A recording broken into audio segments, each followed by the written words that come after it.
With brand pressure treated pine. If it doesn't have this yellow tag, you don't want it. This is the Dean of the College of HBCU Sports, Kenyatta Cavill of Dr. Cavill's Inside the HBCU Sports Lab with Mike Washington and Charles Bishop. Come mix it up in the lab where the course lecture is in session every Tuesday from 6 o'clock p.m. Central Standard Time on Facebook Live, YouTube Spreaker, or the BCSN app, as we discuss all things about the HBCU sports culture, including exploring the week that was in the sporting HBCU diaspora, as well as the upcoming week of HBCU sports.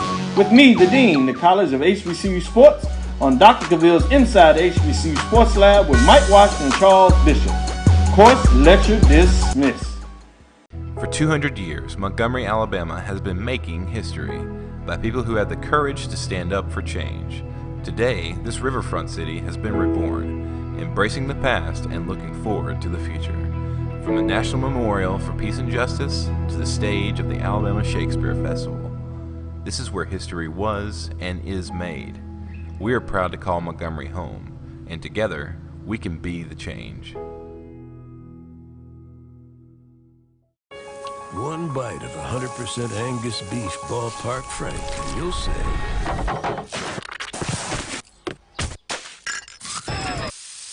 hello, summer. Oh yeah, it's ballpark season. Meet Jessica Moore. Jessica was born to care. She always had your back. Like the time she spotted the neighbor kid, an approaching car, a puddle, and knew there was going to be a situation.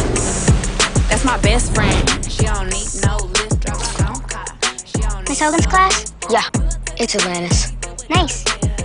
I don't think they had camels in Atlantis. Really? Today, she's a teammate at Truist, the bank that starts with care. When you start with care, you get a different kind of bank.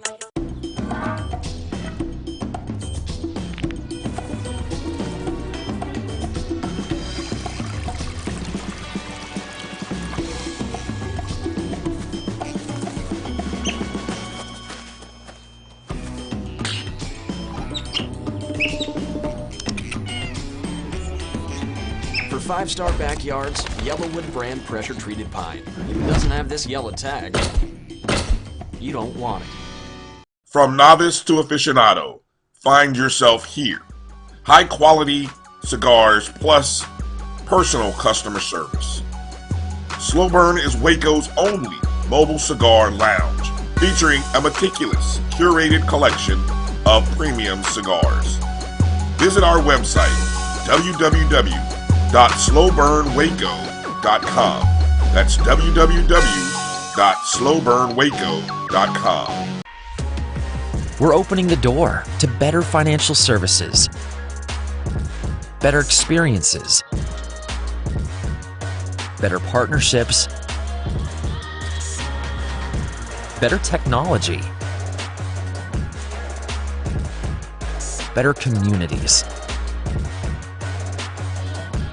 and a better future.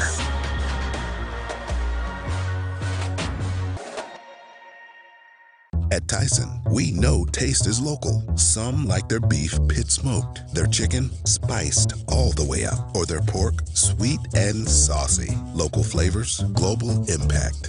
That's what feeding the world is all about.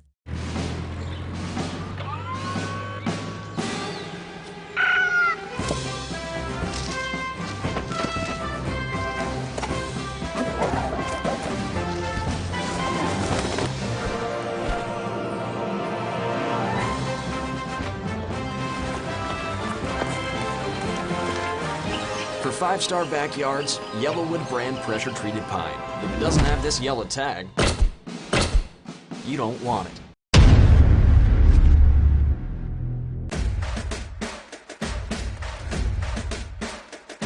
HBCU League Pass.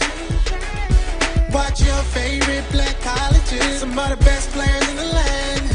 HBCU League Pass.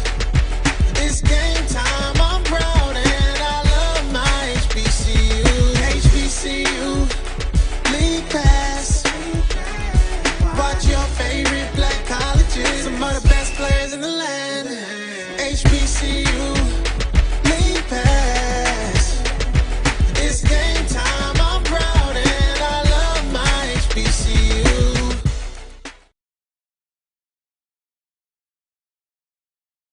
Ryan Fulford. AD Drew and I are co-hosts of the BCSN Sports Wrap. We talk about all things related to HBCU athletics. From the games, teams, coaches, and fan interest stories, we cover it all. You can find our shows on Facebook at BCSN Sports Wrap, YouTube at MyJBN Online, and everywhere you listen to podcasts like Anchor, Spotify, Google, and Apple Podcasts. You can also find the show on the Jericho Broadcast Network's app. Make sure to download. We look forward to you joining the conversation and being a part of the show. Are you ready? It's time. The inaugural Urban NerdCon is coming to Montgomery, Alabama, July 29th through the 31st. Blurs, nerds, and geeks from across the universe will converge on the capital city to see celebrity guests such as The Last Dragon, Tybok, Megan Tandy, and voice actor Dave Fennoy. Hey, how you doing? I'm voice actor Dave Fennoy with a shout out to all my geeks, freaks, and urban nerds. Just want to let you know I'm going to be there and I want to meet you at the Urban NerdCon Gaming and Cosplay event. It's happening July 29th through the 31st in Montgomery, Alabama. Hope you want to meet me as much as I want to meet you. So join us by visiting theurbannerdcon.net for ticket and vendor information. This will be the premier blurred event in the universe. Theurbannerdcon.net. Our heroes, our villains, our stories, everyone's con. See you there. Mobile banking from Truist actually works for you.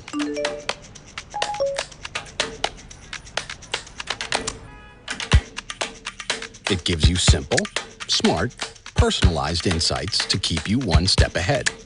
Because we think that's the kind of control you deserve over your money.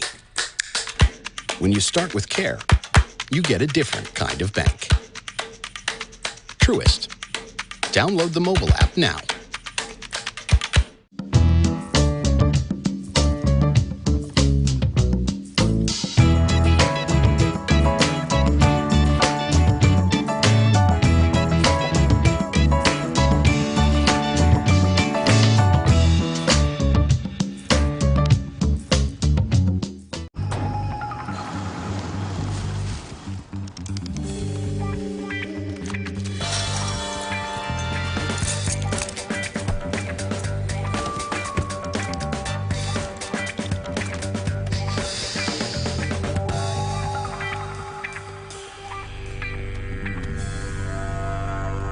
For 5-star backyards, Yellowwood brand pressure-treated pine. If it doesn't have this yellow tag, you don't want it. Good evening, ladies and gentlemen, and welcome to the semifinal round of the Tyson Foods Black College World Series here on the Black College Sports Network. Alongside former Texas Southern and SWAC champion Nicholas Strong, I am Nicholas Finch, and we are honored to bring you this game live from Riverwalk Stadium in downtown Montgomery, Alabama. We're in Game 3 of the day, but this is the first elimination game of the tournament, as teams playing tonight are fighting for the right to continue on the quest to become the 2022 Tyson Food Black College World Series champion. It's Kentucky State and Bluefield State for the right to continue in the tournament. Nick, you had the last game. We've been doing some things. How's it going, brother? Yeah, it's going good today, and it's a good day for baseball. We'll start the second wave of action tonight. It's Go Home Thursday. Go Home Thursday. And we'll see who is going to go home. Kentucky State is the away team. They'll be at bat at first, so let's go through their lineup. You have leading off the catcher, number 3, Jarrett Pierce. Batting second, the center fielder, number 22, Kelton Saylor. Batting third, the left fielder, number 2, Collier Higgs. Batting fourth, the right fielder, number 6, Antonio Chambers. Batting fifth, the first baseman, number 35, Adrian Thompson. Batting sixth, the designated hitter, number 23, Josh Graves. Next is the second baseman, Byron Femble. Batting eighth is the third baseman, Daniel Moore. And batting ninth is the shortstop, Aaron Kumar. On the mound, for Kentucky State is number 8, Deshaun Harrison. And so looking at the Bluefield State defense, you'll have Sizemore, Tibbs, Halitic, and Merrick all from right to left on the infield. Rooney will be pitching. We'll talk about him in a second. Moore behind the plate. Cody Little Cooper from left to right field. And that's how it all sets up here as we get ready to get it going. You talk about this elimination game. So is it all hands on deck in the situation for for either one of these teams. Yeah, it is. It's going to be for both of them. But starting off with Kentucky State, as they take the lineup first, Nick, you're going to have to, tighten up that defense. In yesterday's games, Jaden Bibb pitched a really awesome gem. He got all the way to the 7th inning, but it was a couple of plays by the shortstop in that situation, the shortstop Aram Kumar, who just couldn't get the job done. So did Coach Henry get to the hotel last night and kind of round up his troops and let them know, we got to play defense today. We've got to get through this without defense. Also, we got to hit the ball. We got to move runners over. We got to score runs. Bluefield State are the national champions, the defending national champions, so they still have the upper hand right here. And we'll see if this defense can get it going as Rooney's going to face Jared Pierce, and he induces a swinging miss from Pierce. And I don't mind Pierce swinging at that first pitch. He's hungry, trying to get his team on top, trying to make something happen again. Backs are against the wall. There's no tomorrow right here. There's no waiting to the 5th inning, waiting to the 7th inning to get something going. Every inning counts right here for the Kentucky State Thoroughbreds. Rooney, starting in his 11th game, he comes in with a 3.78 ERA, 3-4 record on the season. He's pitched 64 and a third innings. Make it looks like 2/3 of an inning as this one is flying into left field. Cody is there defensively to record the out, so we'll have the fly out to left to start this one. Yeah, good job by Rooney right there to get the first batter out. That's one thing you want to do in an elimination game. You don't want to give anybody a chance to gain momentum. We've talked about that all weekend or all week so far, all day yesterday and today. Once these teams get a little bit of momentum here in playoff range, you peak at a certain time. And momentum means you're peaking at that time. You let a team think they're better than you, or you let them think they're in the game or they can compete with you. That's your opportunity to also lose the game. And this one hit right down the right field line. It will be fair. Bounces off the glove of the first baseman, Sizemore. And Saylor will be aboard second here with the double. And that's what Kelton Saylor does. He gets the ball. He gets in the batter's box, and he can pull the ball on you. He can push the ball on you. He's a gap-to-gap type guy. Luckily, he was able to get it down the line in a place where Sizemore couldn't get there at a certain time. Good job right there by Saylor to end up on second base. I think that's what you want to do in case that first runner doesn't get on base. So right now, the Thoroughbreds are in good position to score a run with runners in scoring position with one out. And that'll bring up Collier Higgs, left fielder, trying to make it a little bit tougher for Rooney. Saylor getting some room. We know he's a beast on the base paths. Had 2 steals yesterday, if I'm not mistaken. First pitch in this at-bat called a ball. Saylor's going to try to get a little extra right here. I think Coach Henry is going to try to put him in what I like to call hot. That means they're going to be aggressive on the base paths. They'll be trying to score on any hits to the outfield. You got a big gap out there. The right fielders, Cooper's playing to pull. Center fielders, though, kind of playing to push, not necessarily playing straight up. So they're going to the gap side. You can also see the left fielder, Cody, playing also on that line. Now they're shifting over. I think I may be talking too loud. Can they hear me downstairs on the field? It's possible. Okay. Somebody might be listening to the broadcast in the dugout. It's a little bit easier to hide a phone down there than opposed to normal home dugout situations that we might have at different fields, like a minor league stadium. As we clap our hands in the press box, it's a 2-1 count here for Collier Higgs. The left fielder up for the first time in this one. The 3-hole hitter up with 1 out and a runner standing on second. And runner being Saylor. We talked about how quick he is. He's been a problem on the base paths all year. And this was swung on, hit towards second. It'll get off his glove. And there'll be runners on the corners here. I'll be interested to see what they call that one. You'll call it an error, but that took an extraordinary effort. It is ruled a hit. No, I'm going to give him a hit on that, too. He had to move to his left. He had to move to his right-hand side, so you can't assume that he gets that. But that's a great job to put a glove on it.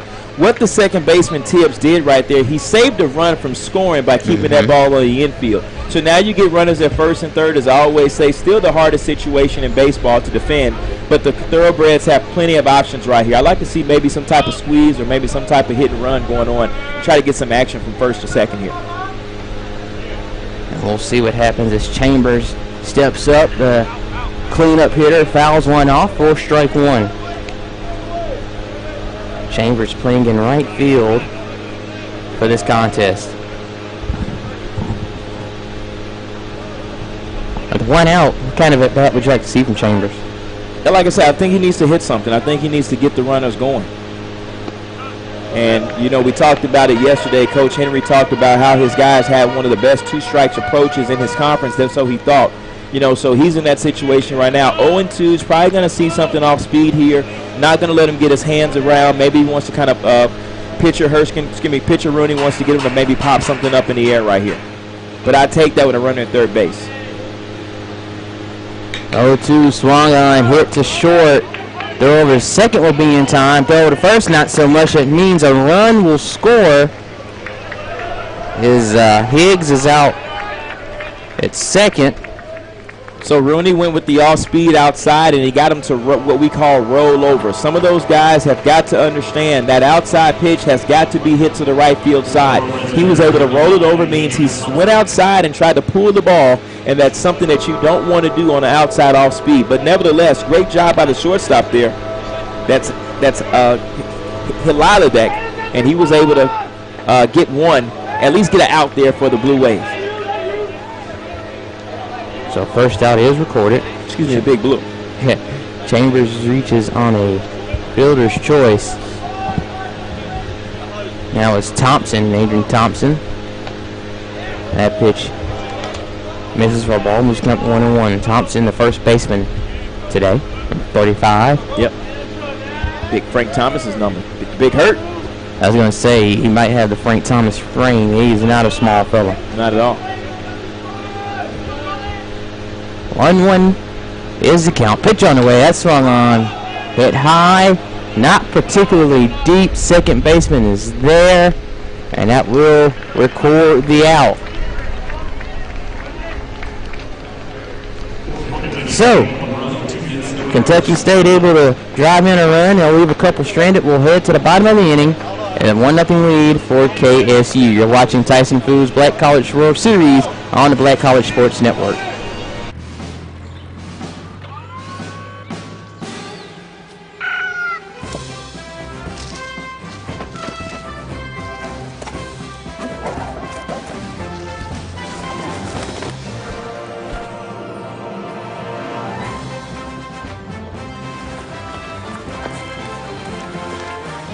For 5-star backyards, Yellowwood brand pressure-treated pine. If it doesn't have this yellow tag, you don't want it. This is Brian Fulford. AD Drew and I are co-hosts of the BCSN Sports Wrap. We talk about all things related to HBCU athletics. From the games, teams, coaches, and fan interest stories, we cover it all. You can find our shows on Facebook at BCSN Sports Wrap, YouTube at MyJBN Online, and everywhere you listen to podcasts like Anchor, Spotify, Google, and Apple Podcasts. You can also find the show on the Jericho Broadcast Network's app. Make sure to download. We look forward to you joining the conversation and being a part of the show.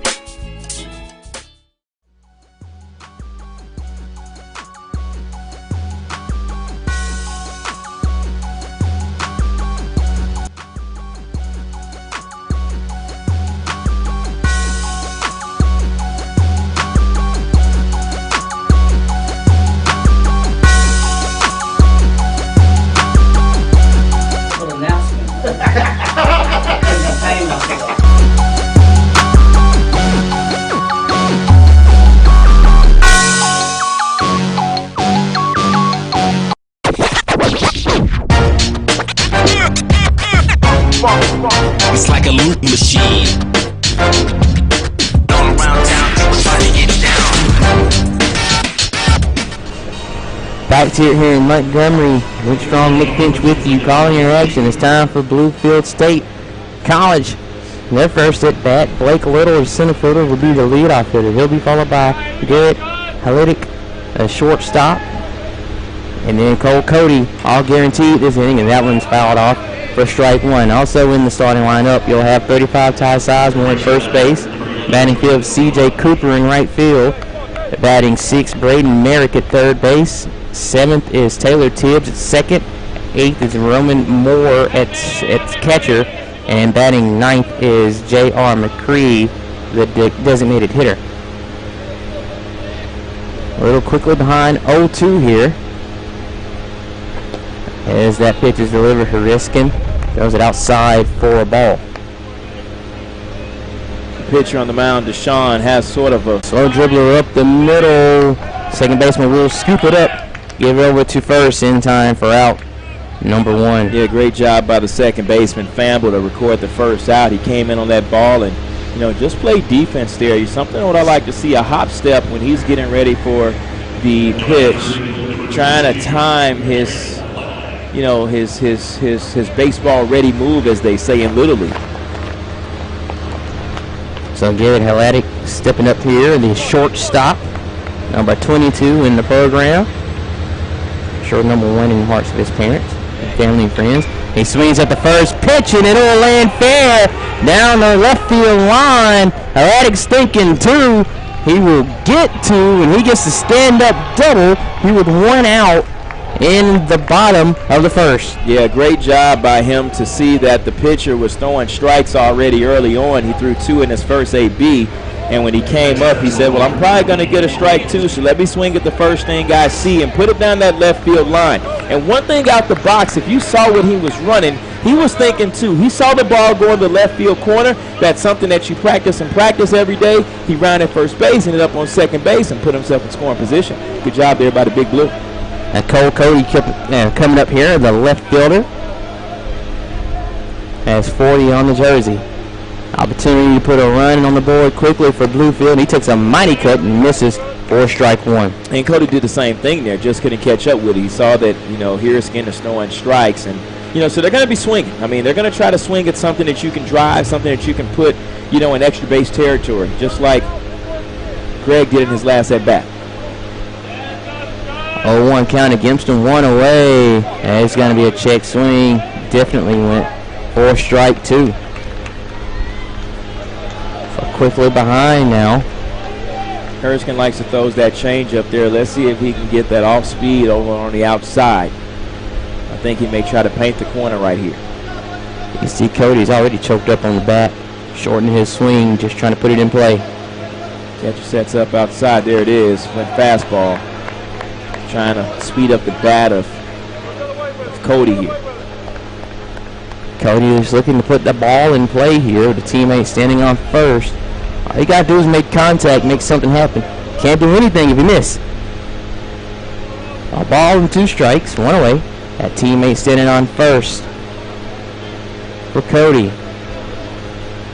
Pitch on the way. He swings and misses for strike 3 and the second out of the inning. And he went outside there. He went inside and then, he went high and then came back outside. Not a bad spot there.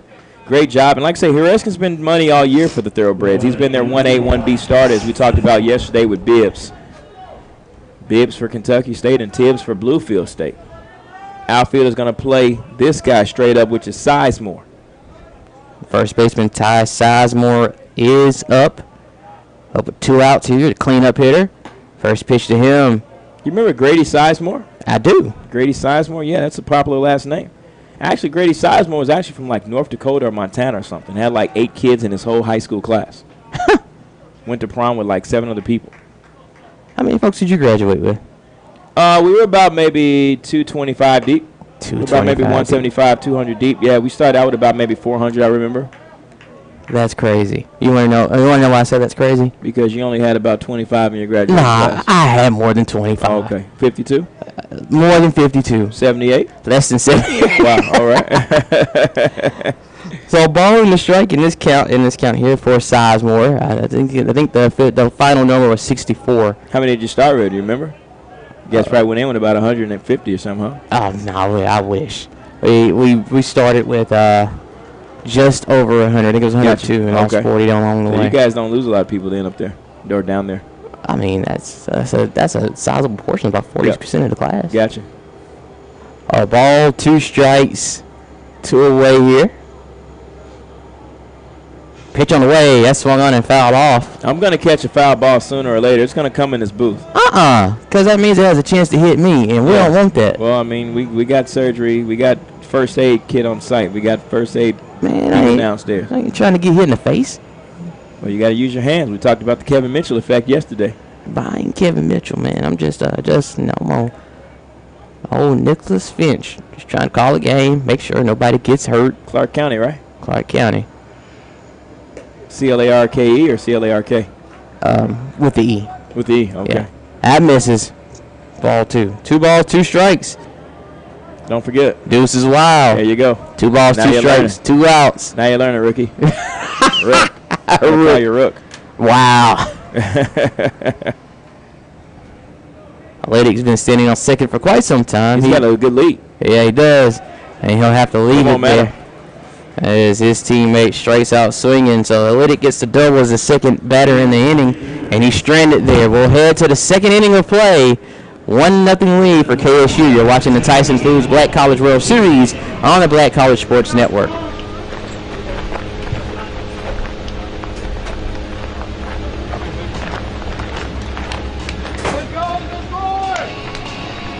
Years, Montgomery, Alabama has been making history by people who had the courage to stand up for change.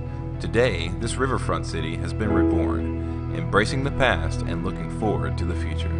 From the National Memorial for Peace and Justice to the stage of the Alabama Shakespeare Festival, this is where history was and is made. We are proud to call Montgomery home, and together, we can be the change. Mobile banking from Truist actually works for you.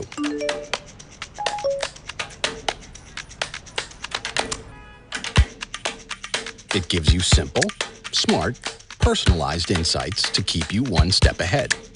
Because we think that's the kind of control you deserve over your money.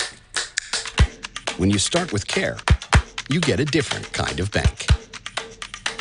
Truist. Download the mobile app now.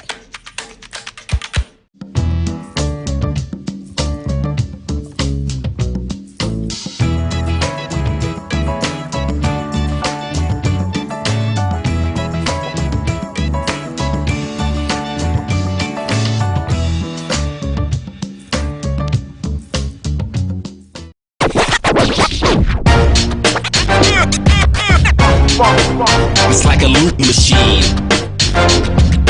All around town, people trying to get down.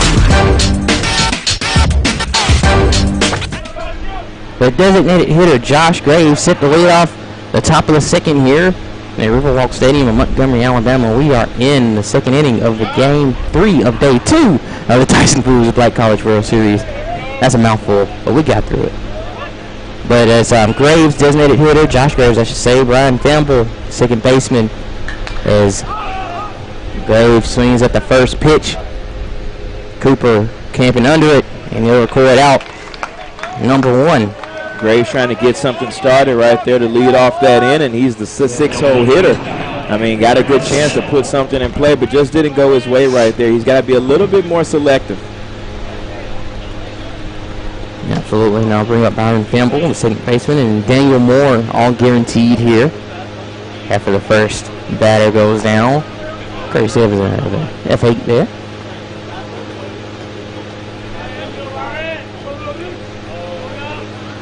Campbell in the box here, waiting the pitch from Rooney. That is called a strike. One thing we don't have to worry about is a delayed call on these strikes. Something we couldn't guarantee last night, but it's nice to get that call in there. You know what's going on and not worry about it. Pitch on the way. I'd like to thank everybody out there in internet land watching today's broadcast. Check in the chat. Type in the chat. Where are you from? Who are you supporting? Why don't you type in the chat there, whether you're from Frankfort, Kentucky, or West Virginia, or wherever you're from, and post your son's number, your nephew's number. Or if you're a fan of Nicholas Finch, we hear he has a fan club out there in the state of Alabama, here in the state of Alabama. If you're part of the Nick Finch fan club, make sure you type in the chat right now. We'd like to hear from you. Oh, man, you're too much. This one swung on and fouled off, moves the count to 2-2. 2 balls, 2 strikes. 1 away here, nobody on. It's Campbell. So looking to get something going here for his KSU Thoroughbred to hold a 1-0 lead here in the top of the second inning. The winner advances to play another day. Loser goes home. Campbell swings and misses at that one. It'll be KS. Good job by Rooney there just to kind of get that high fastball going and, you know, making sure things are not uncomfortable for the Kentucky State hitters. You got to make them feel uncomfortable while they're in the batter's box. Good job there by Rooney. Almost broke out in the song right there. You said don't get too comfortable.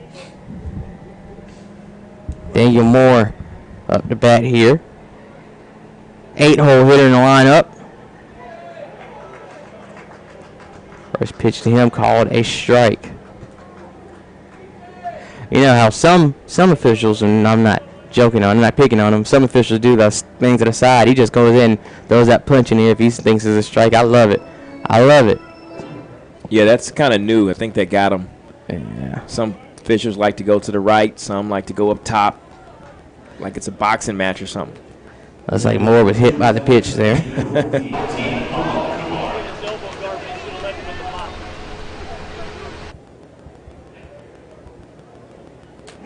I like it. Kumar, the shortstop, you know, he was the one who got Kentucky State in trouble yesterday. He may want to try to make up for some of the things that happened. First pitch to Kumar is called a strike. Kumar up here with 2 outs. His teammate Daniel Moore standing aboard first base here. Do you think we might see more run here with 2 outs? I think you let Kumar hit your 9-hole hitter. You know, you may not want to lead off with your 9-hole hitter if you don't have to. You know, I think your best shot is to let your leadoff guy and Pierce lead off. He's up there for a reason, although he's 0 for 1 today. You know, he may be your best option. But I'm not the coach. There he is. Oh, my goodness. I think that might have been fouled off. No, it wasn't. Right timeout was called. Right here, yeah. Okay. Look right here. It's not the replay, but it's our late feed on YouTube. He just kind of threw the ball up as high as he could. Yeah, I think time was called, and that's why that happened, because I didn't see the count change. And time might have been called, and that's why that looked like it did, just so he didn't hurt himself. Moore's taking off again. There's the hit and run, and strike 3 on the pitch. It was a nice run, but it does not matter. Moore's stranded. We'll head to the bottom of the second inning, still a 1-0 lead for KSU. You're watching Tyson Cruz Black College World Series on the Black College Sports Network. We're all about feeding your family with meat and plant-based protein that's good for the planet, good for you, and just plain good. That's all the protein you need, all on your plate.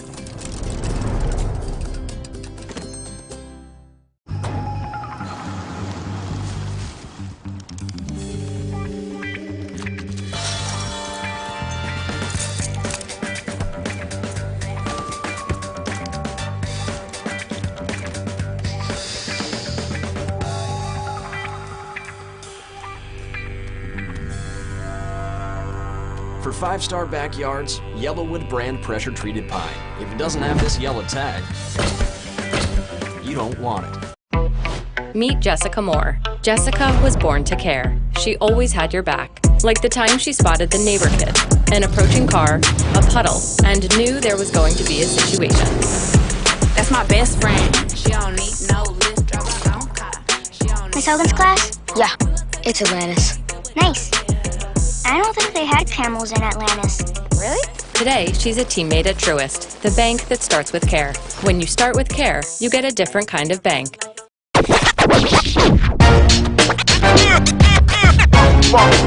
It's like a loop machine. All around town, people trying to get down.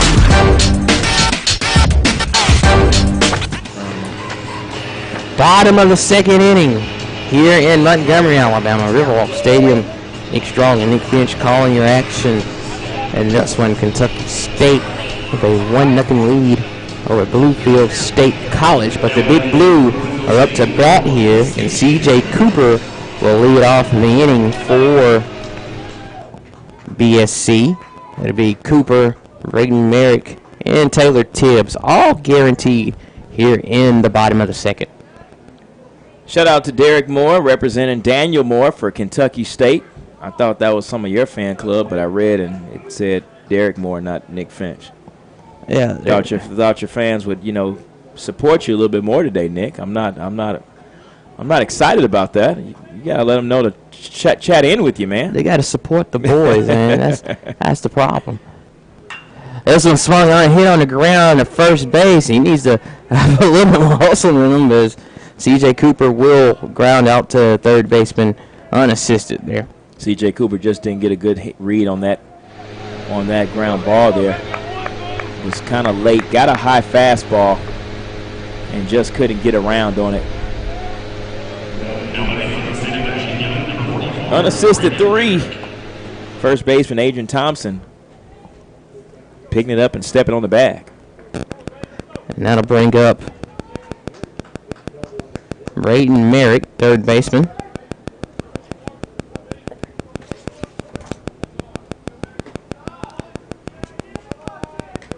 First pitch. As the bat goes for a ball. So Merrick up here with teammate already grounded out. Trying to get something going for this offense. And this was swung on. One hopper, I should say. He's picked up in foul territory. Yeah, good job there by the third baseman. Daniel Moore, just to get over there just in case. Playing everything. You know, you kind of play everything you can. You don't want to let the umpire make a judgment call and you didn't give your team a chance to, make the play. So good job, Daniel Moore, just being aware of everything out there. 1-1 pitch on the way. That swung on and fouled off. Let's move that count to 1-2.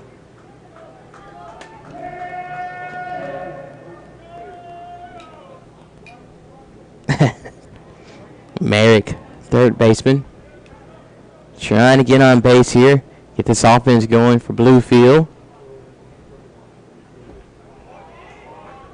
That one just misses the zone for a ball. That one's really close. Razor thin margin there for Hareskin. 2-2 pitch on the way. That misses outside for a ball. A little less contested zone for Hareskin. Merrick is going to have to go with the old two-strike approach right here. He's going to have to shorten up that swing. I like the way his batting stance sits. 1 foot at one line in the front, the other foot at the back. See, when you're tall, you can do a stance like that. Yeah, you can. I've never seen that. As ball 4 is drawn for the walk.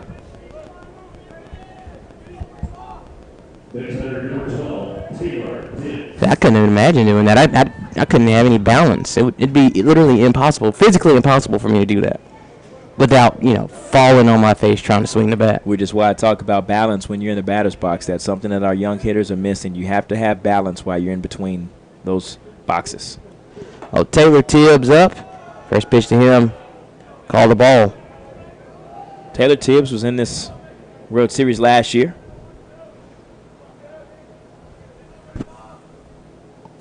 Already got a black college ring. And call a strike there on Tibbs. I really like the strike call. It's like just precise. Looks like he's about to punch the catcher right in the back of the head. I love it. I love the idea of the catcher being in danger. 3-man crew here. Is there any word on if we'll switch to a 4-man crew for a championship? No, not yet. Not confirmed. We'll get the official word from A.D. Drew a little later. I wouldn't mind a 4-man crew. Hareskin throws over to Thompson and check the runner over at first, making sure Brayton Merrick stays right where he is. 1-1 pitch. A little too much inside. Go ball 2. That was one where Tibbs had to duck out of the way. But he had to make sure he got his bat out of the way. I've seen more times than not, like this year, a foul ball hit off the base of the bat. 2-1 swing. Hit towards right center. Chambers is there, and he will record out number 2. Taylor Tibbs goes down on the F9. Taylor Tibbs tried to get something going, trying to push something to the right side. Had the right idea, trying to get Merrick over to third base. But he dropped that shoulder, and that's what you call when you're staying under the table. You want to try to swing as level as you can across the table. But he kind of broke the table there. He swept the legs. Absolutely. Catcher Roman Moore swings at the first pitch. And will be a strike, whether it's called a foul, whether it bounced in and he missed it. Either way it goes, it's a strike. Moves count 0-1. Merrick still standing on first base. He was a second batter this inning, and hoping a teammate can hit him around here or at least draw a walk just to get him to second base. It's a second base runner so far for Bluefield. Merrick had the drew the walk earlier. 1-1 count here. His pitch. Got him. Yeah, I was going to say Merrick is about to get got. 2-6 CS. See you later. You're out at second. And that'll do it here for the bottom of the second. Still 1-0 lead for Kentucky State. You're watching the Tyson Foods Black College World Series on the Black College Sports Network. At Tyson, we know taste is local. Some like their beef pit smoked, their chicken spiced all the way up, or their pork sweet and saucy. Local flavors, global impact. That's what feeding the world is all about. We're opening the door to better financial services, better experiences, better partnerships, better technology, better communities, and a better future.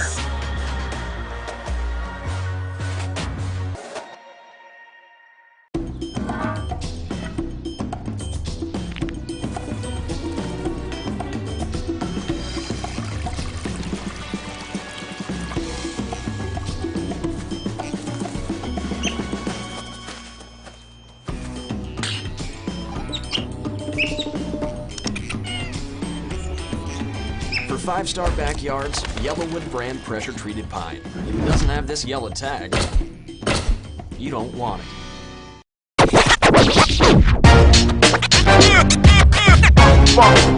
It's like a loot machine. All around town, people trying to get down.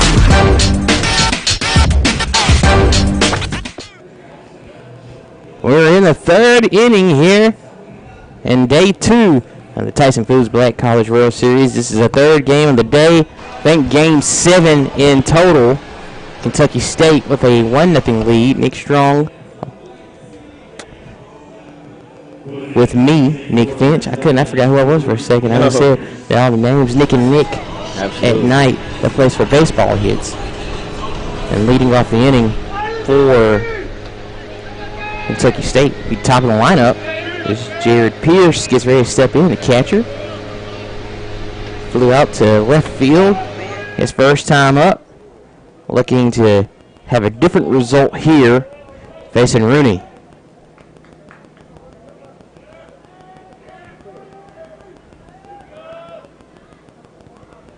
That pitch outside for a ball to start this inning. Second time through the lineup here. Rooney is going to be a little bit more precise. It's going to have to be a little bit more tighter. The lineup has seen him one time. Pierce has already seen him. Swung at the first pitch last time. He's going to have to take a couple here. Or not. Swings at this. I think he swung at every pitch so far as that one's fouled off. Other than the last one, that was a ball, and that one will count as a strike. Felt like he swung at the last one. That's how much he's been swinging up there. It's a ball and a strike here. Strike is just a long strike after a foul ball. So everybody will get reset here. Pierce swings at the 1-1 pitch. Skies it towards center field. Little is there to record out number 1. Again, Jared Pierce just trying to get something going, but Rooney just too much here. He's got all the hitters off balance. They're thinking fastball. He's throwing off speed. They're thinking fastball. You know, so one thing that Rooney is going to do is keep you off balance here, and that's what we like as coaches. You know, a guy that's going to get us our best opportunity to win the ball game, and Rooney's that guy right now for the Big Blue. Kelton Saylor's up here. He had the double in the first inning. First pitch to him is called a strike.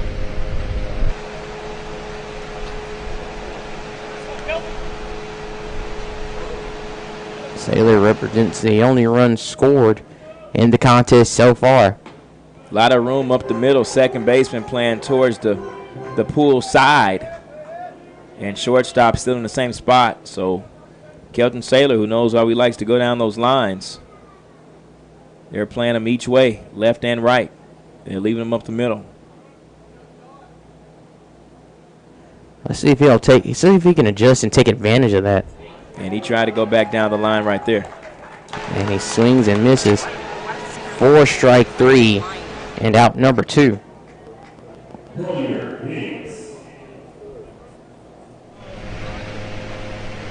Collier Higgs will step up now. Higgs is left stranded. He was thrown out.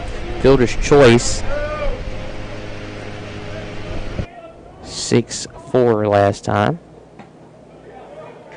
But he did reach with a single. So he does have a hit. 0-1 in this count now. We're just talking about how these flip cards came in handy. I can see what's going on now. Absolutely. And that swung on and missed by Higgs here. The left fielder. Quickly behind now, 0-2. See if he can recover in this at bat. That swung on and fouled off. And almost into the mayor's box back here. Just had it hit over that net. It's always funny. We keep having birds come and, sit on the netting here. Yep. And every time something hits off the net, they all scurry away and they'll come back eventually. But it's always funny to see something hit off the net and then a bird immediately fly away. Birds getting a free ticket to the World Series today. I guess they about get free tickets to anything they want to go to when you think about it. Yeah. You just fly in. That's a little unfair. If you can get in. I mean, there's some dome stadiums. You know what? That's a solid point. Still the 0-2 count. Pitch on the way. That just misses the zone, according to the official. 4 balls, so 1 ball and 2 strikes. I'm not going to say who disagreed in the booth, but somebody might have made the strike sign with their hand. Not going to call any names. But it's definitely a Nicholas. Well, my name is Nick. Okay, it's definitely a Nick. This one hit up the middle. It's going to be a base hit for Higgs. And good piece of hitting there by Higgs, as you said yesterday. Let the ball do the work for you. Just hit it right back up the box. That's 2 singles for Higgs. He's got on base twice. He's definitely come ready to play in this elimination contest. Good job there by Higgs. So Higgs sitting 2 for 2 in this one. Brings up Antonio Chambers. Reached on the fielder's choice last time up. First pitch swinging, fouls it off for strike 1. More so a run and hit right there. I think Higgs was going all the way. Chambers just saw a chance to kind of move him over as he was swinging. I think he could have actually let that go and maybe let Higgs take that base. I think he would have been able to beat it out. Absolutely. It felt like Higgs was basically where the official was when the ball was hit. This was swung on, hit towards left field. Get out of here, ball. And it's like exactly what it's going to do as Cody was retreating, and he just stopped and looked up, and it is a home run for Antonio Chambers, and it pushes the lead to 3-0 in favor of the Thoroughbreds. Great piece of hitting there by Chambers. He just saw a pitch that was up and, kind of put it out there on the railroad tracks like the other 4th guys have done so far in this tournament. Just a good job there by Chambers. Just the will to win in the elimination game. Just giving his team a chance to, stay alive and come back tomorrow and possibly even take out the defending champions right here. Bluefield behind 3-0 now after that home run. Brings up Adrian Thompson. And Thompson took a swing for the fences as well. Thompson popped out second base to end the first inning. for KSU. Thompson said, I just saw one leave the park. I want to get me one too, but he's quickly behind 0-2 as that pitch was called a strike. No balls, 2 strikes, 2 away here. Now a 3-0 lead for the Thoroughbreds. As Rooney gets set and he delivers the 0-2 pitch. That one gets away from the catcher Moore there. And no harm, no foul. There's nobody on base after the home run. And just moves the count to 1-2. Adrian Thompson got to come with a 2-strike approach here again. I think Rooney wants to stay away. Doesn't want to give anything to Thompson inside of his big old wheelhouse here. A ball and 2 strike, and that's a mighty cut. But a swing and a miss for Thompson. He goes down on the strikeout. So the Thoroughbreds add 2 to the lead. We'll have a 3-0 ball game heading to the bottom of the 3rd. You're watching the Tyson Foods Black College World Series on the Black College Sports Network.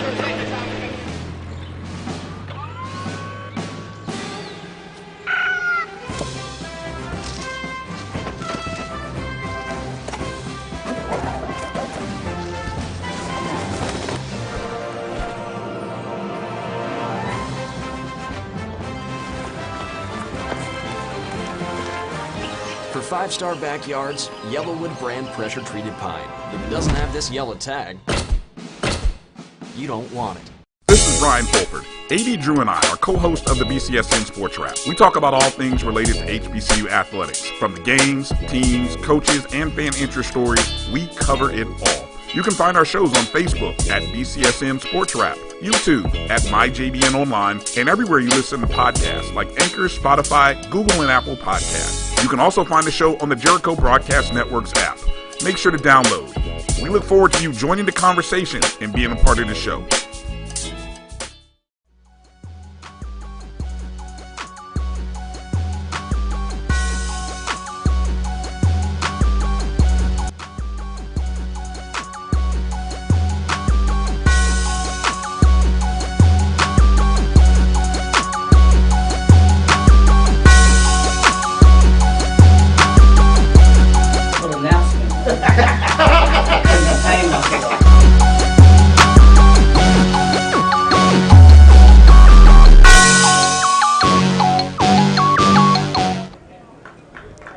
Back to it here in the bottom of the 3rd inning.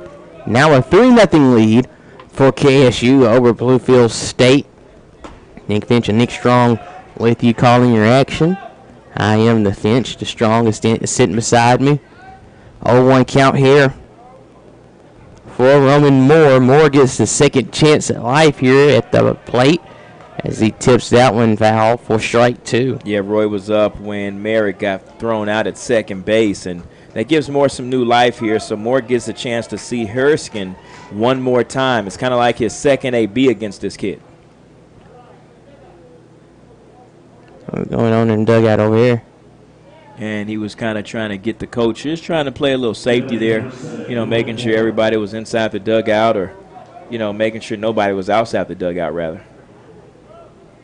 Makes sense to me. 0-2 count here for Moore. Allen misses wide for a ball. Talk about opportunities to waste a pitch. Do you want to see those type of pitches be a little closer to the zone when you have an 0-2 count against the hitter? No, I want you to see out. I want you to see far away out as you can, because I don't even want you to get an inkling of what good looks like. If I'm going to waste, it's an all-the-way waste. Okay. It's all-the-way waste, yeah. Because I don't even want you thinking it's close.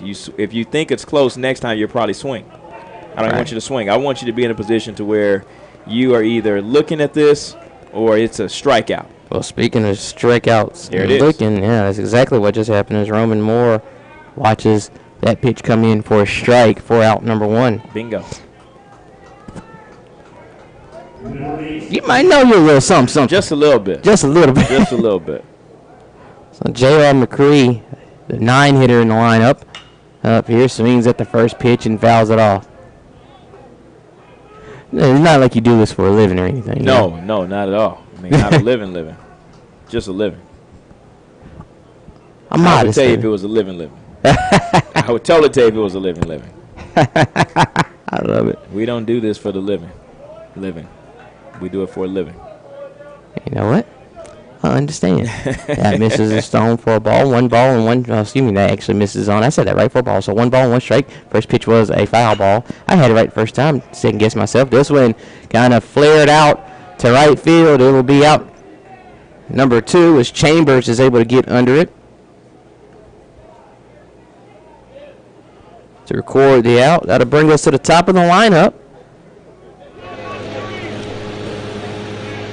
Blake Little prepared to step back in the box here.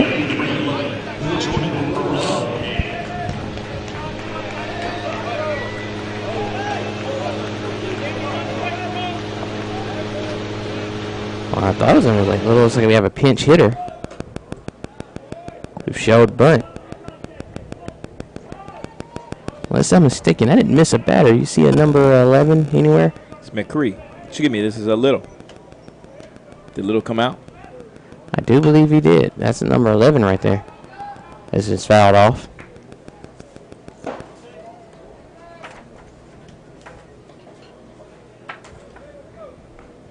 Jordan Varela. Yep. Varela Payne. Varela into the contest.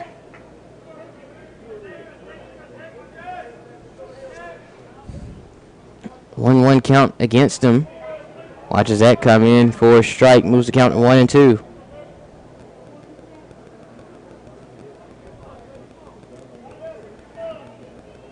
I'll be interested to see if he stays in at center field or what will happen with his position. That misses outside for a ball. Moves the count to 2-2. Yeah, no re-entry rule in NCAA. Once you burn, you're burned. That's been swung on and fouled off. They could move him to DH and have McCree go out to center field. That's always a possibility. We need a defensive change. So you mean Little? I mean Varela. Yeah. Oh, yeah, no. No, well, you lose the DH if your DH goes into the contest. So that means your pitcher has to hit. That's swung on and fouled off. That keeps the at-bat alive. Yeah, just like, so when, like, the Angels are playing and Showtime Ohtani, is the pitcher slash DH, they let him hit for himself. So there is no DH. Now since you have a DH going into the game, you have to put him in a position and you lose the DH spot. Did you not do a defensive switch? As that one's which would kind of be a defense. That would be the defensive switch. So Payne, we'll figure out what's going to happen with Payne later on. As he watches one looking, we will head to the 4th inning of play. And when we come back, it'll be Nick Strong calling your action. Here, you're watching the Tyson Foods Black College World Series on the Black College Sports Network. For 200 years, Montgomery, Alabama has been making history by people who had the courage to stand up for change. Today, this riverfront city has been reborn, embracing the past and looking forward to the future. From the National Memorial for Peace and Justice to the stage of the Alabama Shakespeare Festival, this is where history was and is made. We are proud to call Montgomery home, and together, we can be the change. Mobile banking from Truist actually works for you.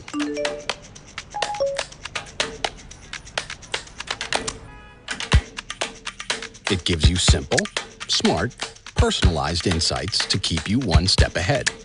Because we think that's the kind of control you deserve over your money. When you start with care, you get a different kind of bank. Truist. Download the mobile app now.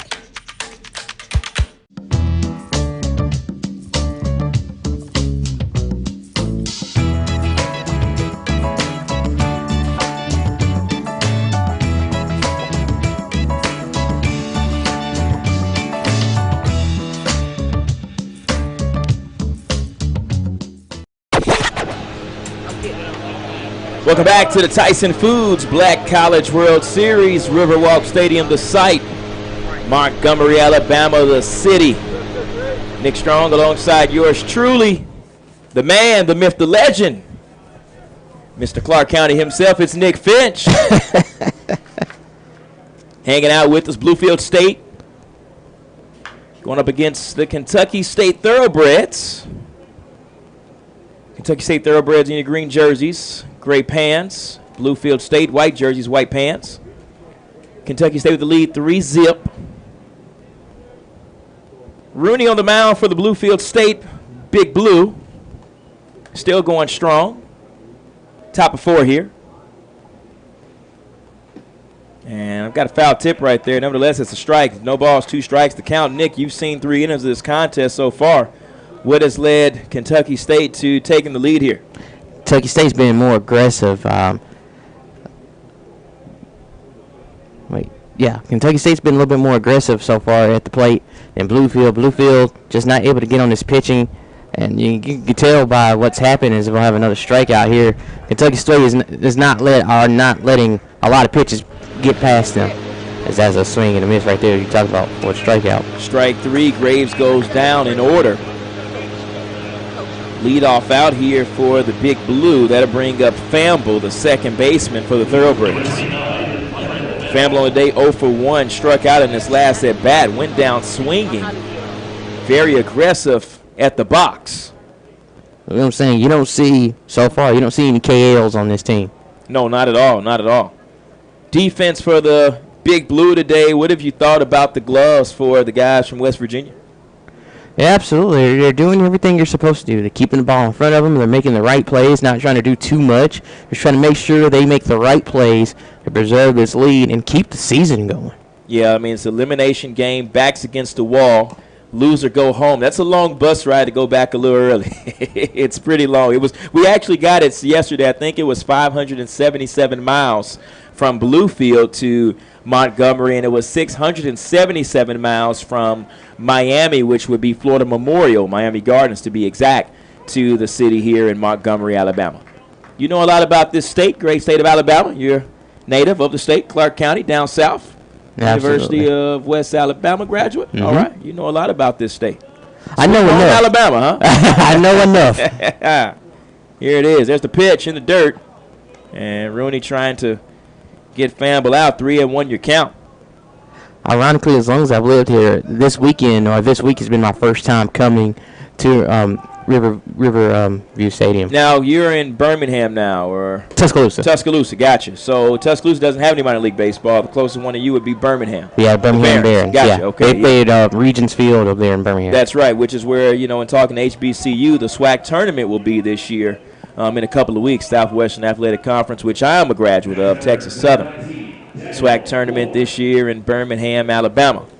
Ball 4 there, and Famble walks down to first base. That'll bring up Daniel Moore. Hello to Mr. Moore. Watching the YouTube broadcast. Anybody else out there watching the broadcast, make sure you send us a chat and let us know who you're rooting for. And I hope you don't say PVU. That seemed a little personal. Yeah, I know my man Dr. Cavill down here on the other side. It's a PVU guy. Hey, but is he not a professor at Texas Southern Absolutely. right now? He's a both man guy, and he'll let you know. And a check swing becomes a strike. I think he caught it on the pitch. Moore is actually hit by a pitch in his last at bat. Playing a good third base today. Playing a good third base this tournament, by the way. Absolutely. There have been a lot of plays that have been made where he's kept his team in it we called a game yesterday. We made a couple of plays in that first and second inning where he kept his team in it, by the way, as well. 1-1 your count. Pick off. It's close. And Rooney making an eye for it, trying to look up Famble, trying to keep him close over there. Famble's got some speed here on the season. I'll tell you what, sometimes you want to be taller, but if Famble might have been maybe 3-4 inches taller, he might have been out on that play. Famble's getting some room. Let's see if he goes right here. Rooney kick fires and over to first base. And there's the organ. I like that. Absolutely. Doing a good job creating a good game day atmosphere with this kind of with these kind of sounds. Collin County back in the house. DFW stand up. 2-1-4. Here's the pitch by Rooney. Swing and a miss. And strike 2 on Daniel Moore. So you're just making a bunch of Texas sounds right now. DFW, luckily I was able to figure it out. Well, when Jeremiah Clark is in the house, you got to make sure you shout him out. 1-2 the count, 1 away. Big Blue 1 pitch away from ending this inning. I think my favorite quote I've just saw here was them breads, some good dog. I like that. Campbell takes off. Moore takes off. Throw down. And strike 3 on the pitch. Moore goes down looking. 2 away here. That'll bring up the shortstop, Aaron Kumar. Kumar 0 for 1 on the day with a strikeout. He's actually struck out swinging as well in his last at-bat. So 2 away here, and the Thoroughbreds have a chance to extend the lead to 4. A hit scores 1, possibly, if you get in the right location. Absolutely. Outfield playing straight up. Second baseman Tibbs playing closer towards the bag, trying to keep Famble close at second base. Here's the pitch. Rooney with the off-speed on the outside half. Strike 1. Rooney's trying to keep his contest. He's trying to keep his guys in the – not pitching bad. Although an elimination game, Coach has a lot of trust in this kid. How long do you think he can go? I mean, the game's still relatively close here, but you got to imagine if KSU was able to put a couple more runs on the board, might have to relieve him here. Here's a swing and a miss. Strike 2 as Kumar offered on the off-speed pitch, and that's what Rooney's been doing, trying to mix it up a little bit more as he gets deeper into this contest, keeping the Thoroughbreds, as I like to call, off balance. I mean, you got to see KSU has 4 hits here. There's nobody warming up for Bluefield, so it's not a matter of you got to get out right now. Ball gets away from the catcher, and advancing is the Thoroughbreds. Famble over to third base. So a runner at third here. Interesting situation for the Thoroughbreds. Already up 3, trying to extend the lead. 4 is better than 3. And the last thing the Big Blue want to do is give up 1 more run. And Famble has been able to advance over without any hits. Hello to Miss Sandra Pierce. Remember Trail. Black College Nines even checking out the broadcast. The pitch from Rooney. Swung on, down the first base line, almost hooked back in fair. And that's why you have to wait. We can't miss that. We can't miss that. Everybody clap your hands. We got to be clapping our hands on that one. Absolutely. 1-2 the count, 2 away. Big Blue trying to get into the dugout, grab a little momentum, maybe score 1 or 2. They'll have 2, 3, 4 coming up. If Rooney can hop out the inning right here. Famble gets a big lead. Kick fire delivers, misses outside. What do you like about the offense of Kentucky State today? 3 runs scored, 1 in the first, 2 in the last. What have you seen from these guys? Again, complete aggression. Yep. You just want to make sure that you make this defense have to think about it. And like even Famble pretending like he was going to run there made him think, and ended up being a ball. Here he's got a room and out of play. You'd have to be maybe about 12 feet tall to make that play. As the first baseman, Sizemore, and I'm not talking about Grady, Ty Sizemore was over there on the ball. Deuces are wild here. 2 balls, 2 strikes, 2 away. And the time is 5:58 here in Montgomery, Alabama. It's Central Time. Everybody back in West Virginia on East Coast time, it's 6:58 now 6:59. Clock just struck 1 more minute. A lot of open seats here in Montgomery if you're able to get down here today. Everybody watching online here in Montgomery. Somebody just sat down. It's 1 less seat. 2, 2, and 2. Here we go. Just missed outside with the off-speed. Full count here. Full count, now runner standing on third. You know the situation here. There's nobody warming up for you, so if you're Rooney, you have to get this out here and get your team and keep your team in it. What are you looking? Fastball off speed here. I'm going fastball. I'm bringing the heat. Let's see where he goes with it. Rooney comes set. Catcher sets up down the middle. We've got action coming. Here it is. Swung on. High fly ball on the infield. Rooney calls it. Rooney calls it. He says it's mine. And it's not his. Gets away from him. Over to first base. And Sizemore picks it up. We'll give that E1. And an RBI there for Kumar. Now let's talk a little baseball sense. As Jeremiah Clark would say, pitcher is never in the play. And Rooney tried to take control of his own destiny here, and it just didn't work out for him. You had Sizemore there, the first baseman, coming to call him off, but Rooney said he wanted it, and it just didn't work out for him there. Yeah, I mean, that's just a tough break. What you're saying, the pitcher really should never be in the play, but that was just right on the side of the mound, and there's a reason there's proper technique, and he didn't display it there, and it results in another run here for KSU. Hello to Sandra Pierce. Jared Pierce sits back in the batter's box, and skies one to center field, and F8 if you're scoring at home. Yes, Miss Griffin, it's 4 o'clock on the West Coast. 5 o'clock Mountain Time and 6:01 here in Montgomery, Alabama. We'll be right back. The Thoroughbreds go up 4-0. You're watching the Tyson Flues Black College World Series here on Black College Sports Network. We're all about feeding your family with meat and plant-based protein that's good for the planet, good for you, and just plain good. That's all the protein you need, all on your plate.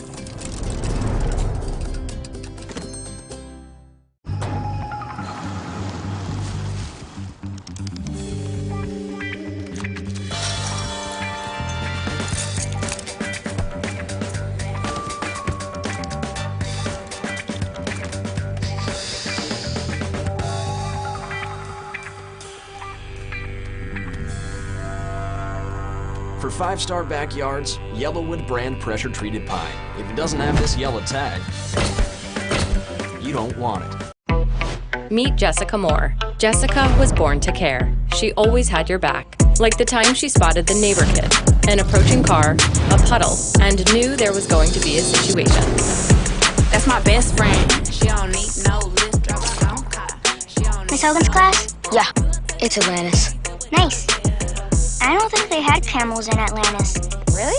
Today, she's a teammate at Truist, the bank that starts with care. When you start with care, you get a different kind of bank. It's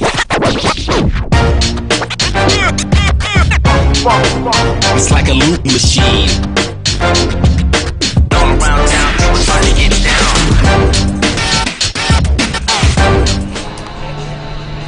4-0 your score here from Montgomery, Alabama. It's the Tyson Foods Black College World Series. Nick Strong, Nick Fitch, bringing you all the action here. Broadcast partners for the first time this week. Just got a chance to meet Nick Tuesday night.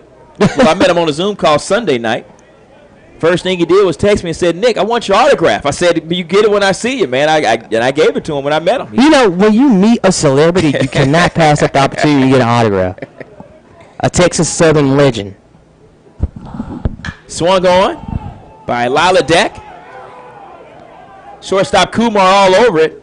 And F6 if you're scoring at home. I was wondering why Jared Pierce had the pink wrist tape. And we see in the group chat, Sandra Pierce says the pink tape for his mom. Care to explain? Would love to talk about that. We know pink is breast cancer awareness, the month of October. Like to see if there's more to that. Swung on foul. Cody's up. He struck out in this last at bat. 0 for 1 on the day for him. As Deshaun Hurricane still going strong. 3 innings pitched so far. He's throwing a shutout and a one-hitter. Well, Bluefield has got to get the bats going here.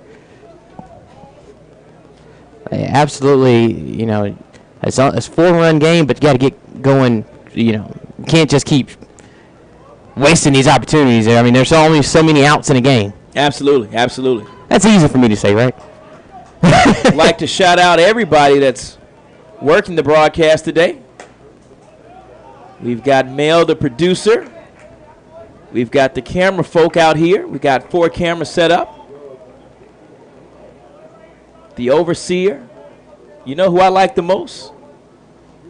Who's that? The people who control the money. Hey, sometimes preacher be preaching. The accountant. Whoever that is. Thank you. So I just saw Sandra Pierce just said, yes, breast cancer survival. Absolutely. Just finished treatment. Amen. Absolutely. Amen Absolutely. to that. Absolutely. That's just wonderful. You'd love to see that. No, absolutely. All the way. All the way. There's a ball on the inside half. Full count to count now to Cody. would like to provide some instant offense for its team here. Would need at least a run this inning to try to get things going. Here's the pitch on the outside half, and ball 4. A walk is as good as a hit. Won't help the batting average, but it'll definitely help the on-base average. Yeah, I mean, I think sometimes an overlooked stat is on-base percentage because that's the totality of what you're doing. That's not just getting the hits. That's getting the walks. That's getting hit by pitch. Getting hit by pitch isn't fun, but it gets you on base. It gets you a base runner, and that's what you need in this sport. One away with Sizemore up, swung on, ground ball foul to the third base side. Outfield playing Sizemore straight up there. Infield playing double play depth. I like the fact that Mr. Moore over here on third base kind of guarding that line, knowing that Sizemore can turn around a ball as quick as he can. Moore playing a step and a dive over there at third base, looking for the 5-4-3 double play. The runner at first is Cody. 0-1 the count. One away here. The pitch. Swing and a miss. Strike 2. It was a hard cut there by Cody. I understand the idea, but that wasn't going to be a 4-run swing. That was at best a 2. You can't have a 4-run swing in this game? I mean, I think you can. I mean, you can, but not right now. Yeah. Just missed outside. Jared Pierce didn't like the call. Still 2 strikes on Sizemore here. What do you like best about this World Series? This is your first one, right? This is my first one. Yeah, what have you liked the most? I like how these teams are taking this very seriously. Like this means something to this team, to these teams, and it means something to these coaches, and that's something that I like to see. For some of these guys, this is their last baseball, and I'm glad to see that these games matter, and I'm glad that they have the opportunity to have meaningful games this late in the year. Here's this pitch, and got him on the inside half, strike 3. Got him looking. Sizemore has struck out twice. One time swinging, one time looking. That'll bring up Mr. Cooper. Cooper on the day 0 for 1. Ground ball to first base. He's going to try to get a 2-out rally going on, and Jeremiah Clark wants to correct himself or correct me. And pitchers, and I don't mind. I don't mind pitchers trying to catch those fly balls that we're talking about that last inning. Sometimes, but just, you take the element out the game, and sometimes you just let your first baseman take over if you can. But if you feel you can get it and you're that strongly about it, it's never a wrong answer. Everybody's different. Every coach is different. Everybody has their own way. I think there is a wrong answer. I don't think the center fielder should be fielding that right amount. I think that would be the wrong answer. You know what? As crazy as it sounds, as crazy as this is about to sound, here's the pitch. Herskin delivers. I'd rather have an outfielder catching a fly ball than an infielder, right? So if the center fielder was actually playing in, I really wouldn't mind him coming to get that if he was in the territory, vicinity. Now, granted, he's all the way out there, but there's the ground ball, swung going foul.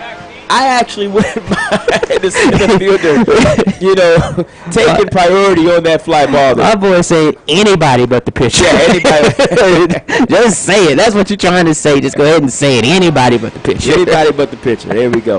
1 ball, 2 strikes. Thoroughbred's trying to get out of this inning, keep some momentum in Frankfort, Kentucky. Home of the Kentucky Derby, the state.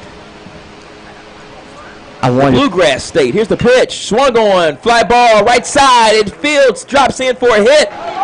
And the Big Blues stay alive on Cooper's single to right field. Great piece of hitting there by Cooper. Just saw a pitch up and out and went with the pitch as he's taught to do. And the Big Blues stay alive here. And that's exactly what you want to do. We were talking with our audience here in the chat. Sandra Pierce commented Kalia Higgs' mom, Rachel, is also a survivor. Okay. So, that's always a tough battle, and, you're always glad to hear stories and see people who are able to overcome cancer and be able to survive and tell the story about how they overcame. Absolutely, absolutely. Pink wristbands, pink armbands, pink everything in the month of October, and not really, but all through the year when you can support. 1-0 the count. Big Blue got something going on here. Runners at first and second. Cody on second, Cooper on first. With Merrick at the plate, who walked in his last at bat. Tibbs sitting on deck for the Big Blue.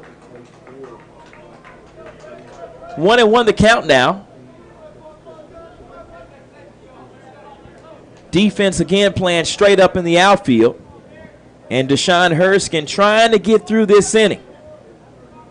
Nobody up in either pen. Here's the pitch. Swung on, high fly ball, right side. Adrian Thompson over there. He has room and just couldn't get to it as it fell inside the seats.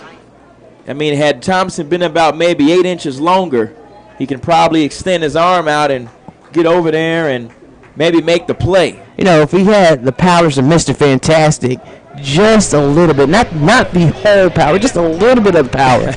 Just a little bit of that cosmic power, he could have gotten it and gotten me out. Absolutely, absolutely. Shades of Derek Jeter diving into the stands, making the play and coming out bloody. 1-2 to count.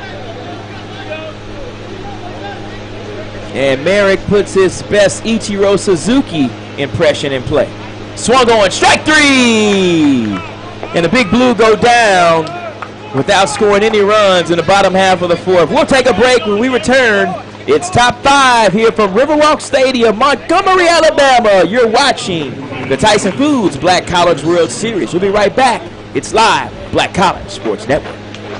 At Tyson, we know taste is local. Some like their beef pit smoked, their chicken spiced all the way up, or their pork sweet and saucy. Local flavors, global impact. That's what feeding the world is all about. We're opening the door to better financial services, better experiences, better partnerships, better technology, better communities,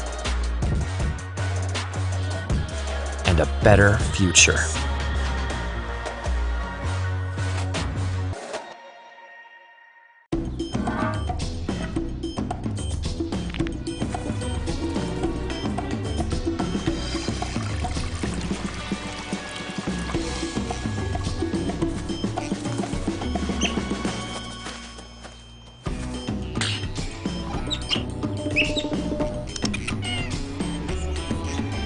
Five-star backyards, Yellowwood brand pressure-treated pine. If it doesn't have this yellow tag, you don't want it.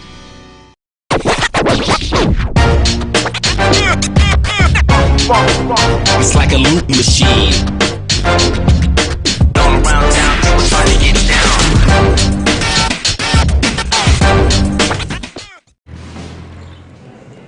It's the Tyson Foods Black College World Series live from Riverwalk Stadium, Montgomery, Alabama. Nick Strong, Nick Finch bringing you all the action as the Kentucky State Thoroughbreds lead the Bluefield State Big Blue. Kentucky State leading off this inning. It's going to be Kelton Saylor, who's 1 for 2 on the day. Singled in his first at-bat, struck out in his last, trying to get something going. He's the leadoff guy. He's a second-hole hitter, but as a leadoff guy, he's actually a tough out, is what I like to call it. Mm-hmm. Absolutely. And, you know, sometimes a lot of lineups I've noticed lately are constructed to where that second guy is really your speed guy. The first guy is a solid hitter, but the second guy is really where the speed is. And as he takes the ball, actually strike one right there, 0-1 the count. Kelton Saylor being patient at the plate. They got a 4-run lead. They can kind of be a little bit more selective at the way they want to do things here. Here's the pitch from Rooney. Swung on, ground ball to the second baseman. Hit to Tibbs. Tibbs fields it. 4-3 for scoring at home. Well, I'm scoring here too, so that's good. So, you know. Or in the booth. You're scoring in the booth. That's right. Scoring at home in the booth, at the stadium. You know, I'm the type of guy who likes to go to the baseball stadium, bring my headphones. You know, I don't mind listening to the radio broadcast while watching the game. You know, I don't take score at the game. That's what I don't do. You know, that's what I won't do. But I'll listen to the radio sometime while I'm at the baseball game. I think if I'm watching a game, I will score like in my head. I don't keep an official book, but I'll just sit there and see something. I'm like, oh, 4-3, out. Is that what you do at the Barons games? I mean, keeping those, they got 48 players in their minor league roster. It changes like every other day. Yeah, I with see. All the call-ups. I actually haven't been to a Barons game yet. Yeah, this is my first time in a minor league stadium. Oh, okay. All right. Nice. Higgs up to bat for the Thoroughbreds, the lefty. Swung on, fly ball into the stands. No balls, 2 strikes to count. Higgs 2 for 2 on the day. 2 singles, one to the left side, one to the right side.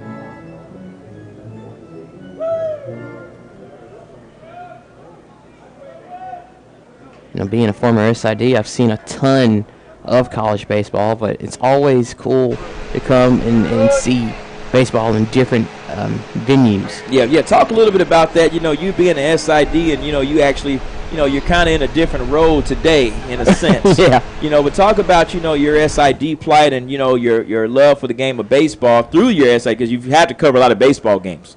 Yeah, absolutely. You travel on the road. You're following your one team, seeing them play all different types of people, seeing how they change with the matchup. Yep. Like the different pitching, all the different strategies that your coaches have to use to try to get outs or just try to get through the weekend. Fly ball from Higgs into center field. There's Little, makes the catch. F-8 if you're scoring at home or inside the booth, by the way.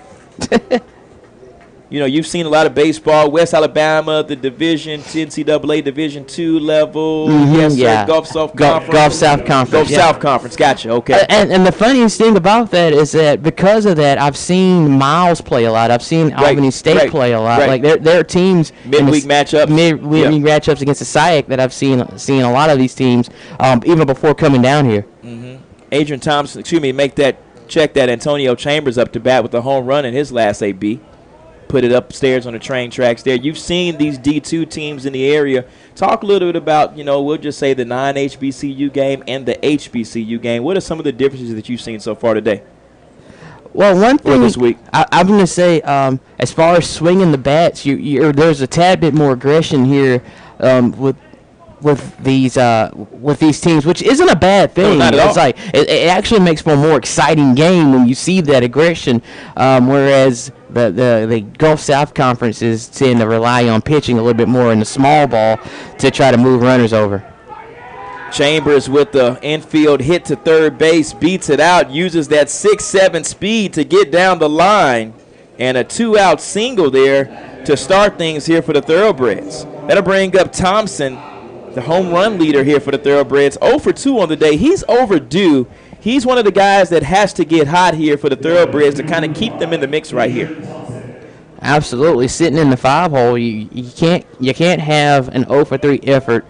But thankfully his team has been able to overcome it. They are up 4-0. They've been able to overcome it, but they could be up by more if he can get it going. Ground ball to third base, just foul. We'll get the YouTube page from Jeremiah Clark coming soon. He's got a couple of tutorial videos for you all to look at. I'm sure he'll start making those ASAP. Thanks a lot, Mr. JC. Talk a little bit more about the Gulf. So you talked about relying on the pitching. You've seen some good teams. Delta State, I believe West Alabama, North Alabama was in that conference, or was it? Excuse me. Yeah, North Alabama was in that conference at some point. But yeah, Greenfield State or no? North Greenville, they only play football in that conference. Gotcha. I forget which one they play for the other sports, but they are. I think they're in that conference with all of the Tennessee and North Carolinas. I can't think of the name of the conference right now, but yes, the current closer for the Washington Nationals, Tanner Rainey. I actually was at UWA when he was the first baseman / closer, and I watched him close out the conference tournament against Delta State. Wow. To actually win that first conference championship in about 8 years for UWA. So I've seen some major leaguers come through there, like Delta State's. I can't remember his last name. It's I cannot remember his name, but he's playing in the minor league now. You saw the crowd here last night. Talk about the atmosphere of a game in comparison. Here's the pitch from Rooney. Swung on, deep fly ball. It's going to be foul into the stands. Talk about it actually back on the field. Wow, that's a new one. Talk a little bit about the atmosphere that you've seen, some sort of, this atmosphere, HBCU atmosphere. What are some of the things that you saw last night that you liked about this type of atmosphere? I would say that this atmosphere here is more fun. It seems like the atmosphere in the Gulf South games a little bit more confrontational, a little bit more angry. But for here, it's like a party. Everybody's having a good time. Everybody wants their team to win, but it seems like it's a little bit more relaxed. Fly ball swung going, may fall, and it does. Around second, going into third. We've got a play. And Chambers is in safely. Runners at first and third. Actually, the umpire also falls down. And they're going to have to check on him. Rainey helps him up. We've always seen the snipers take out the players, but I didn't know the snipers took out the umpire today. Snipers have no discretion in who gets got. Absolutely. Great job there by Thompson to keep the inning alive there for the Thoroughbreds. Runners at first and third. Again, as I always say, hardest situation in baseball to defend. I'll bring up number 23, Graves, struck out in his last at-bat. 0 for 2 on the day. Overdue there, too. Just like I said, last at-bat for Thompson was overdue. Came through with that single right there. I'm going to say what helps the situation is that there is 2 outs. So, you know, if you just focus on the batter, get him out, then you get out the inning unscathed. Bingo. Here's the pitch by Rooney. And a called strike there on the outside half. Fans didn't agree with it here. Some fans made the drive from Bluefield, West Virginia, or the fans from Bluefield State, rather. Not sure where they're exactly from. Here's the set. Kick, fire, deliver. Swung on. Fly ball. Behind us, foul. Yeah, you never know. Like with these colleges and universities, it might be a small contingent of Bluefield State College fans or alumni living in Alabama. You just never know. You never know when you can find somebody who went to your school. Absolutely. We got the Bluefield broadcasters right next to us, and like to ask the Pierce family, are you guys listening to both? Here's the pitch on the outside, falls in the dirt, and still runners at first and third.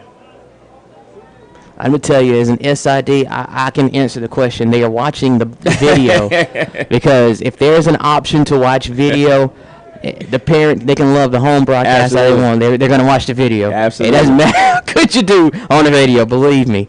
1 and 2. You got to watch the drop third strike here just in case of a ball in the dirt, and you got to get the runner out at first base. Rooney sets, kick, fires, delivers. No, just missed on the outside half. And 2 and 2 the count now. We've got deuces here. 2 balls, 2 strikes, 2 away. And the time is? 6:22. 2-2. 16. 6. What is it, 17:22? No, we'll just say 18:22. This is not the Army. Here's a pitch swung on and to right field. An RBI there for Graves. And an RBI single brings home Chambers and moves Thompson over to second base. I think that's going to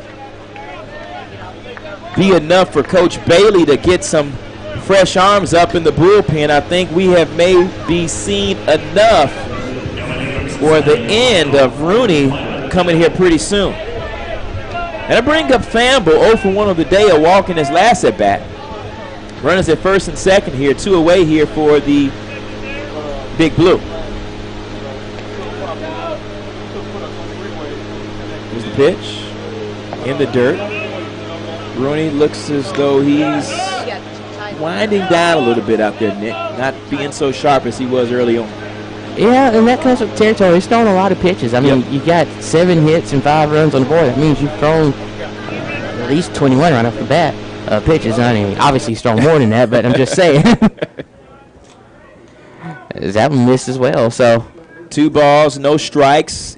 The good thing is for Bluefield State, 7, 8, 9 right here. Famble's the 7-hole hitter, so if you can kind of get through 7, 8, 9, then you can bring a fresh arm in for 1, 2, 3. Here's the pitch with a 2-0 count, and Famble's taking all the way. 2 balls and 1 strike now is the count for the Thoroughbreds. I've noticed the strategy is if you can get out of here without giving up any more runs, we'll run you out there again until you get into trouble one more time. Yeah, and that's actually the truth. Here's the pitch.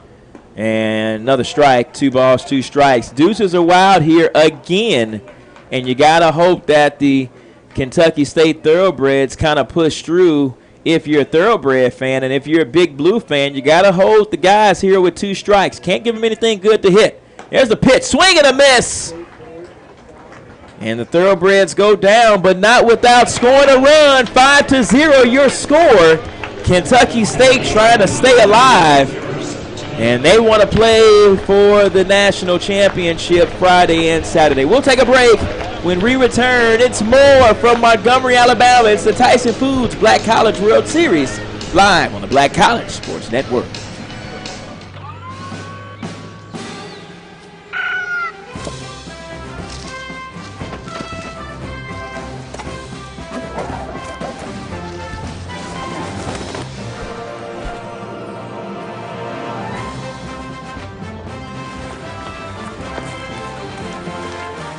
For 5-star backyards, Yellowwood brand pressure-treated pine. If it doesn't have this yellow tag, you don't want it.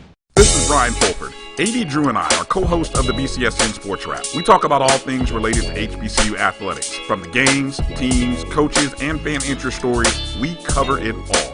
You can find our shows on Facebook at BCSN Sports Wrap, YouTube at MyJBN Online, and everywhere you listen to podcasts like Anchor, Spotify, Google, and Apple Podcasts. You can also find the show on the Jericho Broadcast Network's app. Make sure to download. We look forward to you joining the conversation and being a part of the show.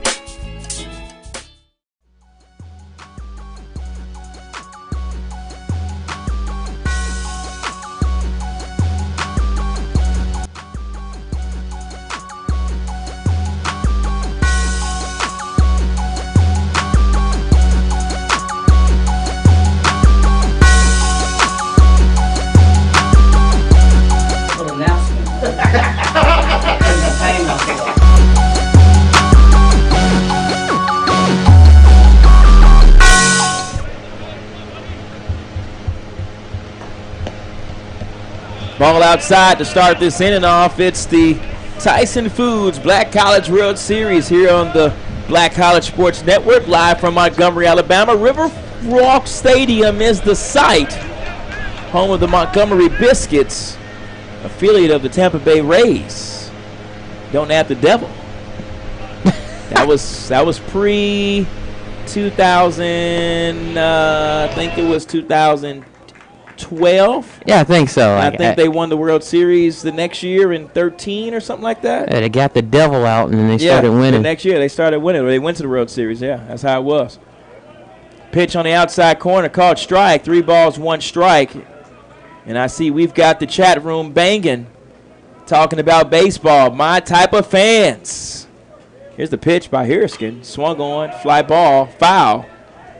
As Tibbs works to count to 3-2. Full count here for Tibbs. Tibbs on the day flied out to the right fielder in his last at bat, 0 for 1.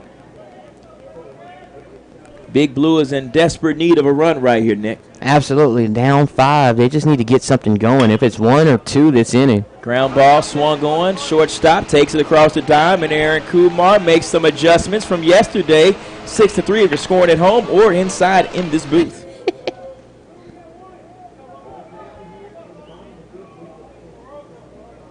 That's unfortunate. I mean, at some point, if you're Bluefield, the offense has to get going. You only have so many outs left. How was that? 3 times 4.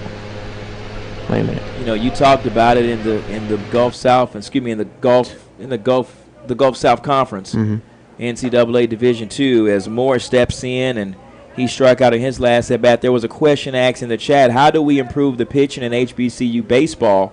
You know, I like to add to that. I just like to talk about it. I think we got to recruit better. You know, you talk about the guys that you've seen in D2 baseball coming from where you're coming from. I think it's all in the recruiting. You know, we have to make sure that we're out there looking for kids and, you know, using the prospect list, minority baseball prospect, the recruiting showcases, you know, trying to get into all these areas. And it's not necessarily about developing pitchers. I think also we have to find good pitchers as well. Thanks a lot for adding to that question. Or thanks a lot for posing that question, Ms. Griffin. Well, I was going to say, Casey Carter, the head coach for Clark Atlanta, he was on with us last night. And one thing he talked about was getting fully funded scholarships. You know, Division II, you're allowed 9 fully funded scholarships. You know, they divide that all the way as they want to, as the strikeout there. However they divide it is how they divide it. But a lot of teams at our HBCUs aren't up to 9. They aren't up to the limit, and that hurts your ability to recruit good arms, the good two-way players. So it starts really there, and then at that point you can recruit the better players, and you can have a team that's more competitive on the national levels. Moore strikes out. He's struck out twice on the day. That'll bring up the DH, J.R. McCree, 0 for 1, flied out to right field in his last at bat. I always disagree with you on that, just so you know. We have a definitely, not that I'm in the coaching seat. You know, I'm just telling you what coach. I get what you're saying. And right back up the box, McCree puts it up for his first hit of the day.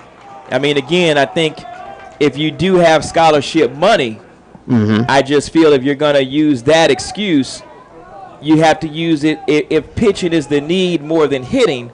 then you use the scholarship money that you do have for the pitchers that you can find. You see what I'm saying? So I don't think that it's in the scholarship money. I think you have to find ways to be creative in your recruiting. You know, oftentimes schools come in, that's a hit for Little right down the third base line between the 5-6 hole. A single, a 2-out single here for the Big Blue gets things started. Actually, I take that back. That was Varela Payne who came in a couple of innings ago.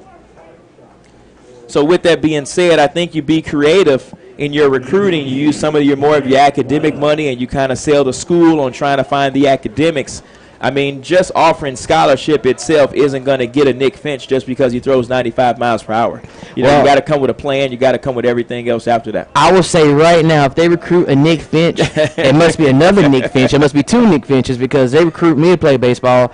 You just count the L because there's not much I can do for you other than probably be a catcher, and I wouldn't have to squat much to get there. I could probably just stand there and have the same effect. Lila Deck 1 for 2 on the day with a double. Flied out to the shortstop in his last at bat, trying to get things going here. Maybe a 2-out single can get some runs on the board for the Big Blue. Here's the pitch from Herskin, and in the dirt, ball actually a little low. Sorry about that. Ball 1.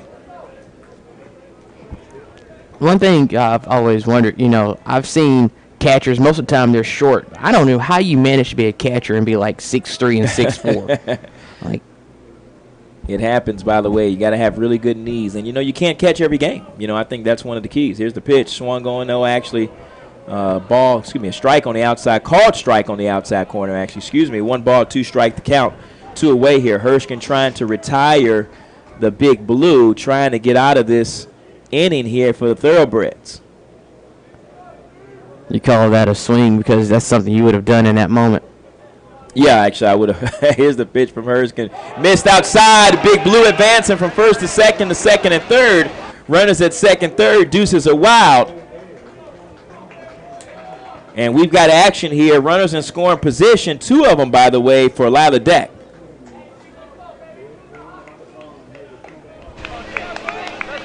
You're right. You know, the scholarship conversation will go until the cows come home. But, you know, again, in my opinion, as always state, there are plenty of Division III schools out there that don't have scholarship money, you know, that have some really good arms.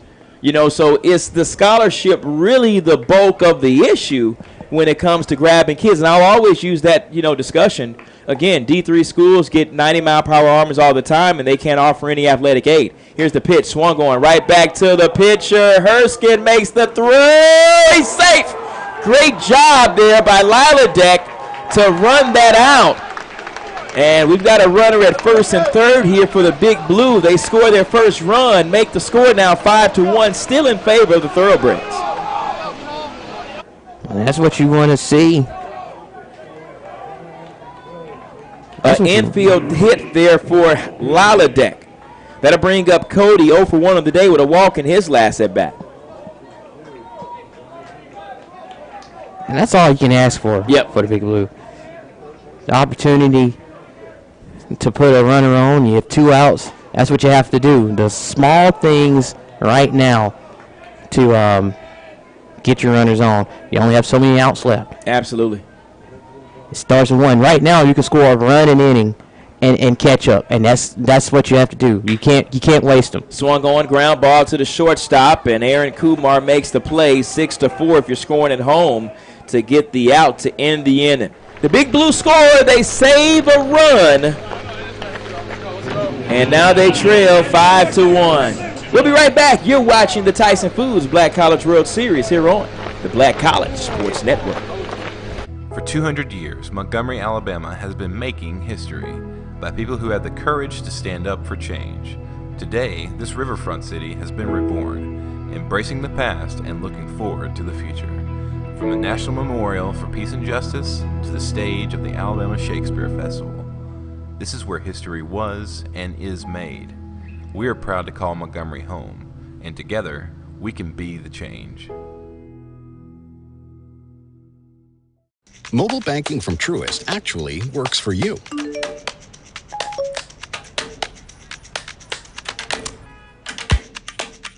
It gives you simple, smart, personalized insights to keep you one step ahead. because we think that's the kind of control you deserve over your money. When you start with care, you get a different kind of bank. Truist. Download the mobile app now.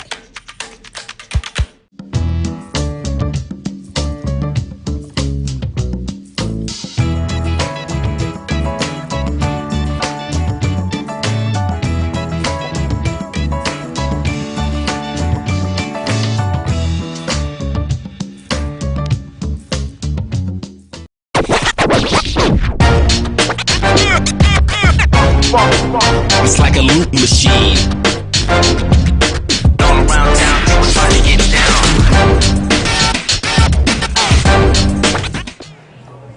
5-1 your score here from Montgomery, Alabama. Riverwalk Stadium, the site.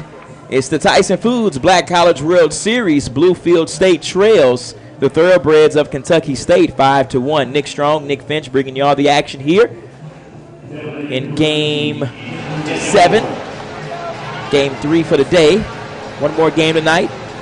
Talladega takes on Rust in a loser-go-home matchup in the NAIA bracket. This right here is the NCAA Division II bracket. And Rooney still in the contest for the Big Blue. Leading off things, Mr. Moore, Daniel Moore. Third baseman for the Thoroughbreds. 0 for 1 on the day. Struck out in his last at bat. Hit by a pitch in his first. You can see, I was going to say, you can see 2 arms in the bullpen over here. Okay. So the leash isn't as long as it was last time around. Yep. Yeah, you don't want to let this get out of hand. I mean, 4-run game. You still got a chance here. Like you said, if you can score 1 each inning and hold the other team, we'll be in extra innings tonight. Here's the pitch. Swung on. Deep fly ball going back, and not enough to get out of here. F-7 if you're scoring at home. Cody did a good job. Sometimes just not being aggressive and attacking the ball can work. As Cody wanted to come forward hard, but he realized that ball was still selling on him, and he's able to just stay back and do what he had to do to get that fly out in left field. Aaron Kumar comes to the plate, 0 for 1 on the day. Reached base by the error by the pitcher in his last at bat.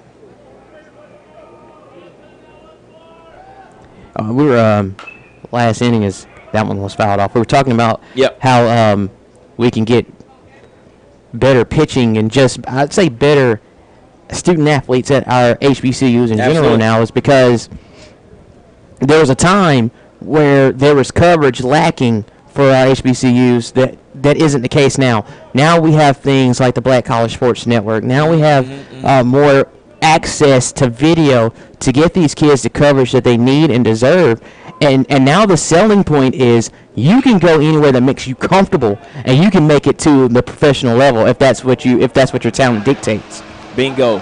Great play there by the shortstop Lila Deck, and even better play by Sizemore to stay on the back. 6-3 if you're scoring at home. Great job, or excuse me, in the booth as well. Great job by the shortstop, High Lila Deck, to get the out there.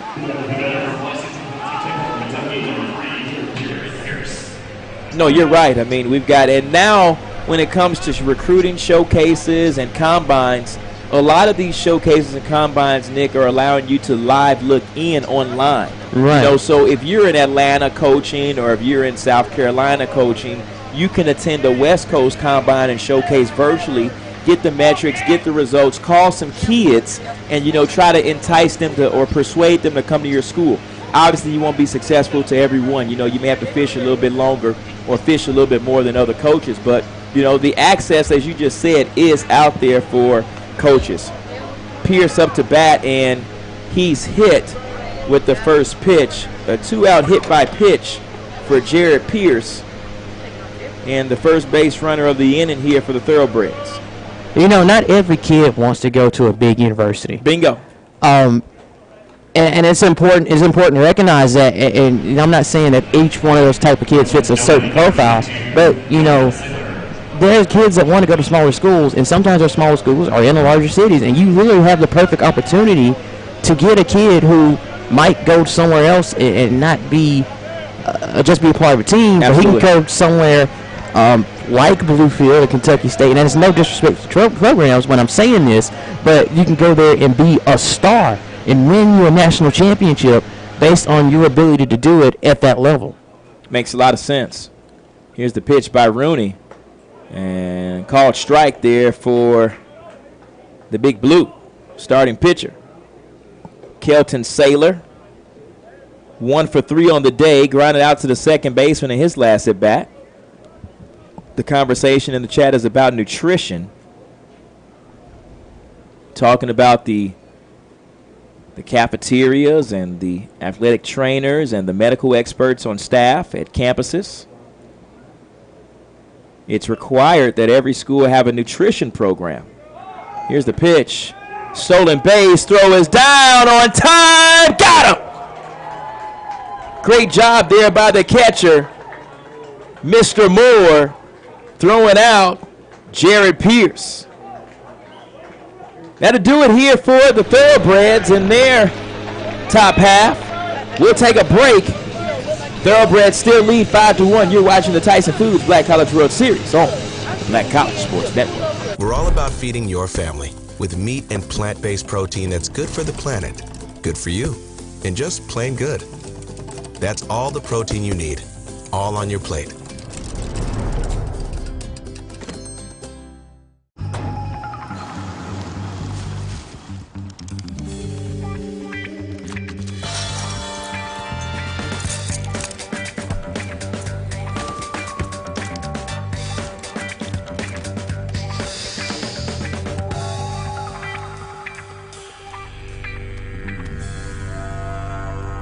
For 5-star backyards, Yellowwood brand pressure-treated pine. If it doesn't have this yellow tag, you don't want it. Meet Jessica Moore. Jessica was born to care. She always had your back. Like the time she spotted the neighbor kid, an approaching car, a puddle, and knew there was going to be a situation. That's my best friend. She don't need no lift, drive her own car. Miss Hogan's class? Yeah, it's Atlantis. Nice. I don't think they had camels in Atlantis. Really? Today, she's a teammate at Truist, the bank that starts with care. When you start with care, you get a different kind of bank. It's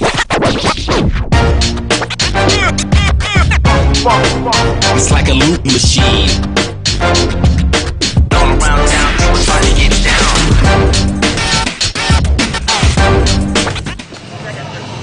It's the Tyson Foods Black College World Series live on the Black College Sports Network. Kentucky State leads the Bluefield State Big Blue 5-1. It's the bottom of the 6th, and the Big Blue trying to grab another run or 2 or 3 or 4 or 5 here this half. Nick Finch alongside yours truly, Nick Strong. Guess I'll just have to market myself, former Texas Southern University standout. Hey, don't forget it. Every time you say your name, you say former SWAC champion, former TSU legend, Nick Strong. Wouldn't go that far, but it sounds good. Thank you. Hey, I'm going to hype you up, dog. Don't even worry about it. I appreciate that. Ty Sizemore to lead things off here for the Big Blue as he gets a bit of a chin music. I'm sending a message. Send a little message. 0 for 2 on the day. Strikeout looking, strikeout swinging. Here's the pitch from Herskin. Swung on, high fly ball, right side. Famble back. Right fielder coming in. Famble wants it. Second baseman will take it. And F to 4 if you're scoring at home or inside the broadcast booth. The conversation today is developing pitching and improving pitching at the HBCU. We're talking about nutrition, talking about recruiting, talking about scholarship, talking about education. Finances play a big role in, the development of pitchers. I was going to say nutrition. In my time, just from the time I was back as a professional, nutrition became a really big part of the conversation about keeping our athletes healthy and talking about what you feed them on the road, not just taking them Golden Corral somewhere, but actually giving them meals that make sense. Yeah, but here's my thing with that. I mean, I think you can get medical advice or nutrition advice from nutritionists. Mm-hmm. I mean, just because they don't work at your school, you can get plenty of advice from, if I'm right across the street from, we'll just say, University of Alabama, I can contract the University of Alabama nutritionist and, ask for an advice on what they eat. Or, I don't think it's, it's need for a full-time job for somebody to kind of tell me what I need to do every day. You know what I'm saying? Yeah, I'm not going to give any free publicity to the guy who did it for UWA, but he did not work full-time for UWA. He actually worked in a neighboring town. Gotcha. So definitely having someone who can make a plan for your student athletes, whether they work there full-time or not, is a much-needed thing. Bingo. For all of your athletic departments. Yep. Herskin kick fires, delivers, and just missed outside. Ball 4 for Cooper as Cooper reaches base for the second time today. That'll bring up Merrick, who struck out and walked today so far.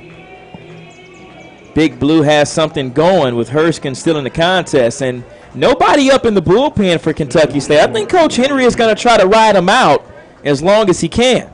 Yeah, I think until it's a little closer, still a 4-run lead, until it's a point to where you couldn't get the save. Yep. It'll be wise to ride this arm, especially coming in the loser's bracket. Yeah, he talked about yesterday Brady Bibbs being the 1B, 1A, and Herskin also being 1A and 1B. It doesn't really matter. He thought they can both, do the job. Tibbs got the start yesterday. Herskin gets the start today. So, Herskin looking pretty good. Herskin going so far, 5 innings so far, 5 1/3, trying to get out of this one. So if you've gone 1A for one game and 1B the next game, you want 1B to go as long as he possibly can because tomorrow you're using everybody. Right, and you're not going to be able to use 1B again anyway. So, you try to get him. That's why you try to get him as long as you can. Here's the pickoff and over to first base. Cooper back just in time. Now, plus, when you are 1B, you're not worried about him having a runner on with 1 out. You can trust him to induce a ground ball, or you can trust him to focus on the batter in front of him to induce a strikeout. Here's the pickoff again, and Thompson has to move over to make the tag. Hello to everybody else out there watching the broadcast again. Make sure you tune in and make sure you write in the chat where you're from, who you're rooting for. If you're in Florida, let us know what county you're in, or Alabama, Georgia, since they like to rep counties out there. Let us know who's your favorite baseball player in college baseball. Is your favorite player Aaron Kumar? Is it Jared Pierce? Is it Ty Sizemore? Is it Daniel Moore? Here's the pitch. Swung on, foul ball. Souvenir for the little kids out here.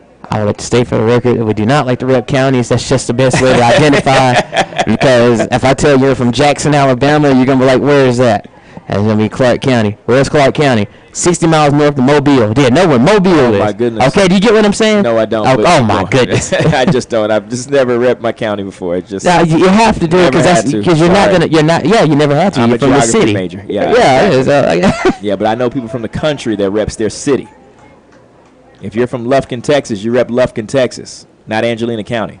Well, what's Angelina County? It's the county that Lufkin is in, but you don't go around saying Angelina in Texas, or you. Well, how big is Lufkin, Texas? How big is Lufkin, 15,000 people. See, no, I'm not from a place with 15,000. That might not even be 500 people where I'm from. Well, still, you say you're from Zephyr, Texas. Oh, I do. I would love to tell you I'm from Todd Town, Alabama. Tell me that. What is Todd Town, Alabama? It's a small family community. I'm a geography major, so I know the small cities. But, for other people, they just rather not. Like, I get where they're coming from. I'm not that guy. I love telling folks I'm from a small town. Do you rep your county or do you rep your city? Type it in the chat. Let's hear from you. Herskin with the count 1-2 on Merrick. The pitch. And just missed outside. 2 balls, 2 strikes, 1 away here. Double play in order. Infield, Adrian Thompson holding the runner at first base. Third baseman Daniel Moore hugging the line. Stepping a dive. Outfield playing straight up. Middle infield playing double play depth. Here's the pitch and just missed on the inside half. He did call it. I didn't see a strike 3 call. He took his time calling it, but he called it. He didn't punch the back of the catcher's neck that time. No, he didn't look like he was trying to win an MMA fight. Coming up now is Tibbs. And with a fresh count and 2 outs. And still no action in the bullpen for the Thoroughbreds. Coach Henry going to ride Herskin out. I do hear bullpen action for the Big Blue, and he finally throws that ball away. Cooper around second, going to third. We've got action. We've got a play. Cooper is safe. Great job by Cooper. I'm interested to see the replay on this one. I'm going to look at it. Well, you'll see the late delay of the broadcast. I like to see it too. He's rounding second here, as I can see, coming into third, and I like that. Great job by Cooper. Tried to pick him off, and you saw Herskin threw that ball to the right side of Thompson twice before in the pickoff. It was bound to go away pretty soon. Here's the pitch. Swung and a miss by Tibbs. 0-1 the count. Cooper looking to score and cut this lead down to 3.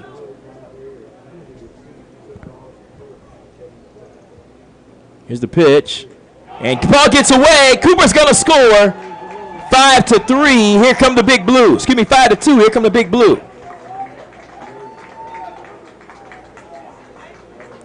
Ironically, my high school, their school color was blue and white. So every time you hear Big Blue, I almost want to say go Big Blue, but then realize I'd be cheering for a team. Absolutely. But but that's what my mind goes to every single time you say it. Hello to Jameer Matlock, showing love to Daniel Moore, all the way from BH. Not really sure now. That's definitely not a county, BH. That doesn't sound like a county. I'm trying to see what BH is. Let me see if I can kind of guess. Somewhere in Kentucky, BH, as the umpire calls a strike there. 2 balls, 2 strikes, 2 outs. Just don't know what BH is. Maybe Blue Hills or... That's for me to look up. I figure it out. That's for you. Okay, I'm interested now. It's the geography in me.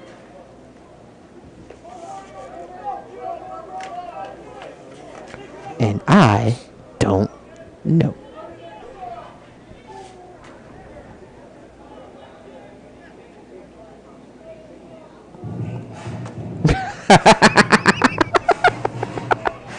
Not even no comment.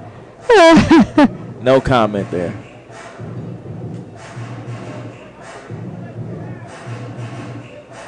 Two balls, 2 strikes. Benton Harbor. Is that Michigan? Benton Harbor, Michigan?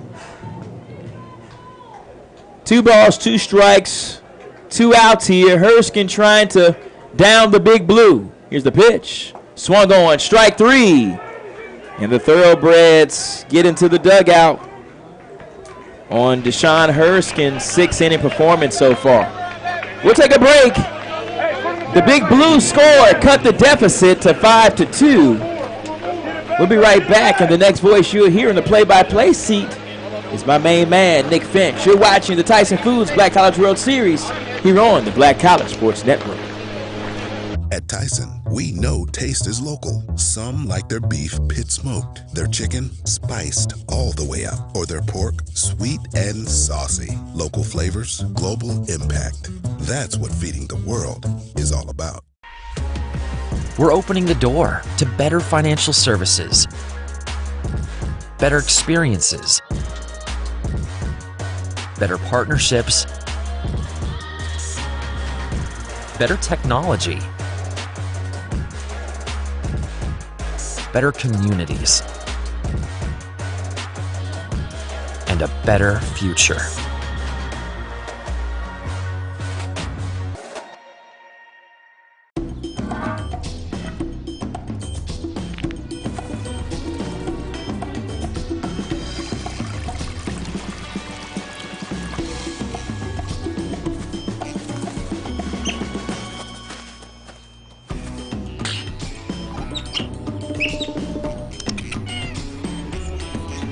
For 5-star backyards, Yellowwood brand pressure treated pine. If it doesn't have this yellow tag, you don't want it.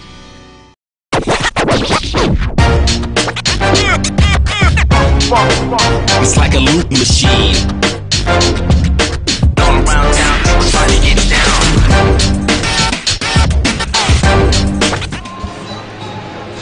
Welcome back to Montgomery, Alabama. The truest call to the bullpen has been answered, and it's been answered by number 27, Jacob Matheny, left-handed pitcher from sophomore from Craigsville, Virginia, 6 foot. And to hold this Kentucky State offense off the board here, Kentucky State with a 5-2 lead here as we start the 7th inning at Riverwalk Stadium. Nick Finch back on play-by-play, joined by my new best friend, Nick Strong, calling action here for this game and the game following. Now, do you think they claim counties in Virginia or West Virginia? Which way, how winner? They claim counties in Virginia or West Virginia, where he's from? Which county? In Virginia. Do you think they claim counties in Virginia? They just all claim DMV. That's all I ever hear from the Virginia area. DMV. Oh, okay, well, sure.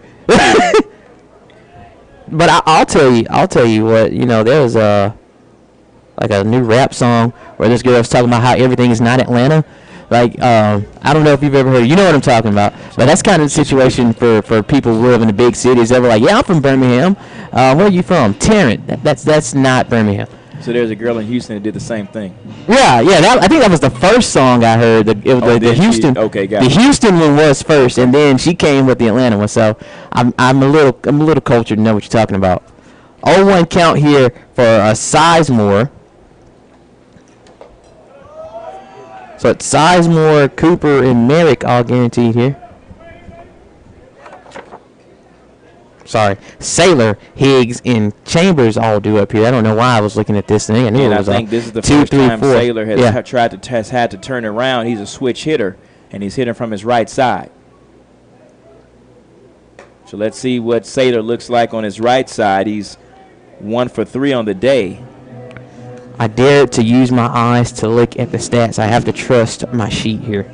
That's on me. Saylor, the center fielder. 1 for 2 in this one. Had the first hit of the game with a double. 1-2 count on him here. And he'll go down on the strikeout looking. To my folks in Benton Harbor, Michigan, I'm actually from Chicago. On the other side of you, on the other side of Lake Michigan. You have lived a life. You've been somewhere everywhere. Amanda Scarberry says, let's go Bluefield State. She's cheering from Charleston, West Virginia. And she's cheering for Ty Sizemore. Wow. Charleston. That one swung on and fouled off. Wonder if she knows about Colonial Downs. What do you know about Colonial Downs?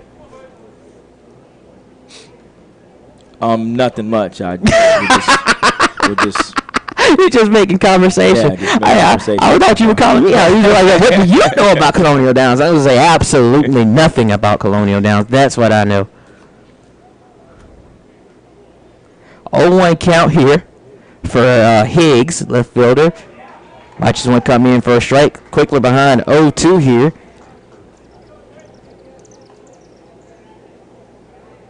Higgs so far today, 2 for 3. Last time up, he flew out to center field.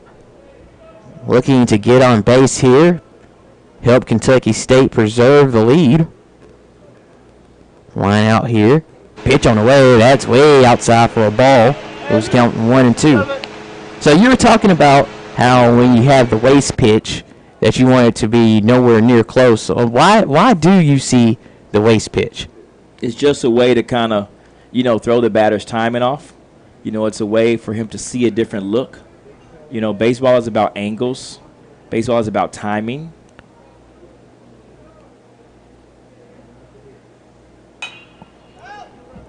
And, the more that you can throw somebody's perception off, their vision, it's a way for you to have an edge on the batter. That's all. Yeah, that makes sense. And we were talking about that last night when there was a bunch of throwovers at first and how it was so long between pitches and there's no way you can get a rhythm or a timing just because of all the pickoff attempts or just the throwovers to first base. There's a shot. Yeah, 1-2 pitch hit.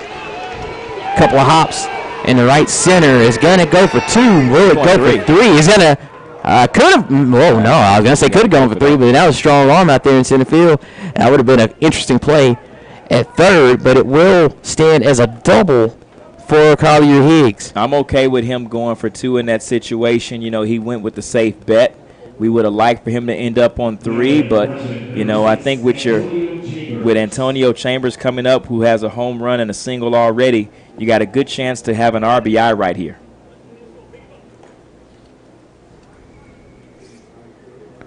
Antonio Chambers, you mentioned he has the home run, so he scored 2 runs. He's reached each time up. He's reached on the fielder's choice. He had the home run in the 3rd, then he had the single, and he scored in the 5th. So he's had a very successful day.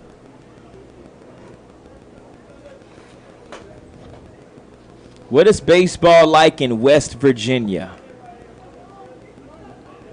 I like to ask Miss Scarberry that question online. I haven't been to West Virginia yet to play baseball. I know they've got some decent baseball up that way. I missed the Legion tournament there in high school. I'd imagine very cold. In the mountains, maybe windy. That air kind of, is thin a little bit. I would imagine that the most important thing about your baseball field is the orientation of it. If the wind blows in or blows out more. And if it's all turf or not. That's a solid point too. You would need a turf field. I like to have a turf field anywhere above Tennessee. I like to have a turf baseball field. I would say anywhere above South Alabama, you need a turf field. Like it rains in Alabama all the time. Oh wow. We used to make schedule cards all the time at West Al, and they were never right. They were instantly wrong after the first weekend. That's swung on and missed by Chambers. Chambers having a decent at bat. Swinging, trying to get his hands extended, looking for something to the right side with the lefty on the mound. He's got to go the opposite way. He's got to go with the pitch if he wants to score this RBI here. He can't look to pull anything just yet.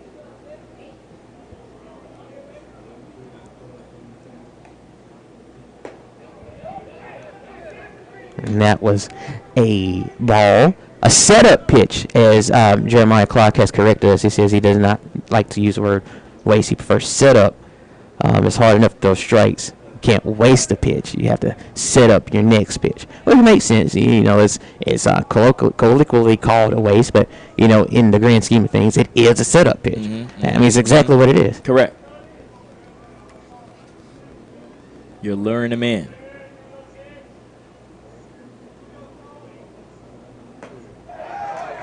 And the setup pitch pays off as that pitch went outside. Chambers couldn't connect with it. He'll go down swinging.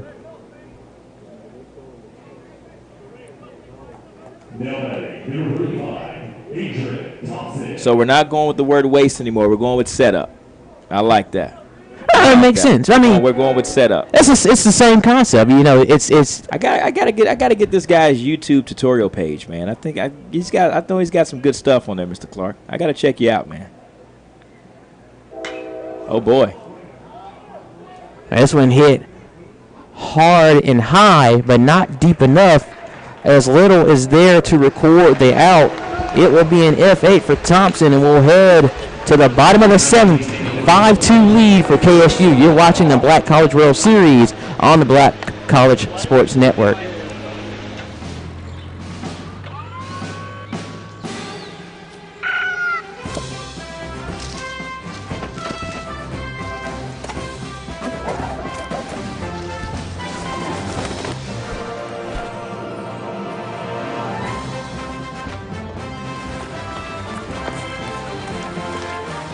For 5-star backyards, Yellowwood brand pressure-treated pine. If it doesn't have this yellow tag, you don't want it.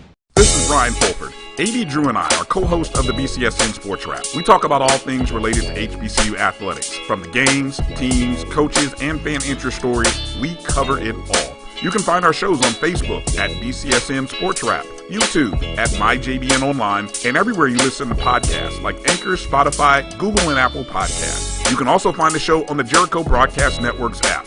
Make sure to download. We look forward to you joining the conversation and being a part of the show.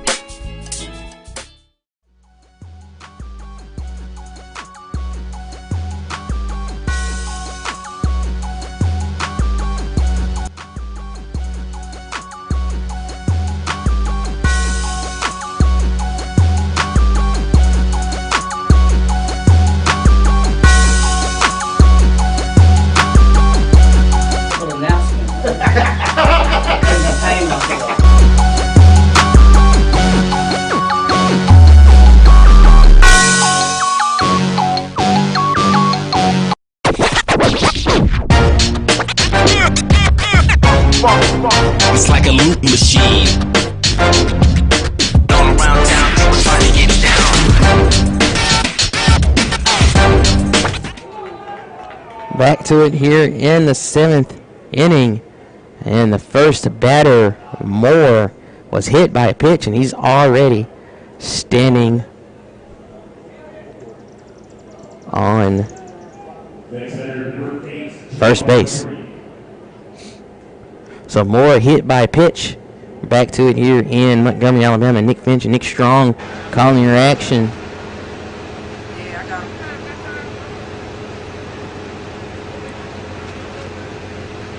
As McCree gets ready to step up here.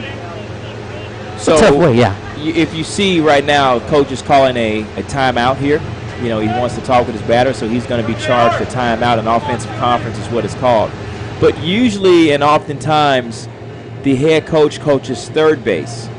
Head coach Drew Bailey is coaching first base in this case. So oftentimes, you know, sometimes coaches sit in the dugout, they coach third, they coach first. Just something unique here by the Big Blue. And that pitch called a strike. The Bluefield contingent not happy with that call.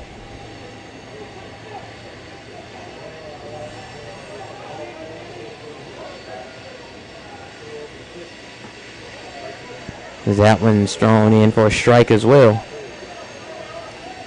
Ms. Scarberry says a lot of turf fields out in West Virginia. Nitro High School. Man, I would have wanted to play for that high school. That sounds real fun. I know, right? And this one's in on the ground, up the middle, scoop up by the second baseman. And I don't think he attempted the throw at first, but they will get the lead runner out at second base. So one array here is McCree reaches on a fielder's choice. Yeah, good job there by Famble to make sure he recorded at least one out.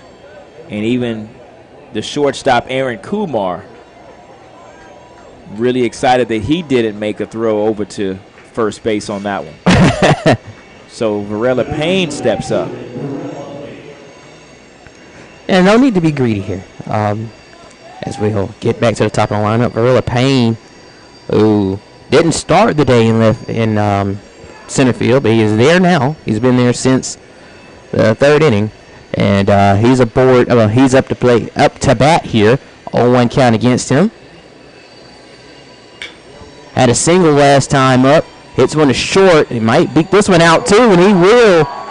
And that was going to be a hard throw, and I think we'll get another single for Valera Payne here. Yeah, I give him an infield single on that, and, you know, nothing Kumar can do about that one. You know, just a nice ground ball to a good spot of the field, and Kumar couldn't make the throw across. That's going to get the bullpen up for the Thoroughbreds. Coach Henry is going to take a visit, and he's going to get his pitcher some time to warm up inside the bullpen. I would actually like to see Kentucky State maybe have somebody up a little earlier just in case with a 3-run lead going into the 7th inning. You know, I would like to see Coach Henry make a change when needed and not let the Big Blue get any type of momentum moving forward in this contest. Yeah, I think there's a difference in, you know, not having the bullpen going with a 4-run lead, but then you get to the 3-run lead and you're getting late in the game. It's a different story now. Now the tying run is at the plate. It also becomes a save opportunity. It's a little too early to be thinking about save. We're sitting here in bottom of the 7th inning, so I mean that pitcher would have to go 3 innings if we were going to get a save. But it gives you the opportunity to use maybe 1 or 2 arms as opposed to more than that as we get to the latter part of this contest.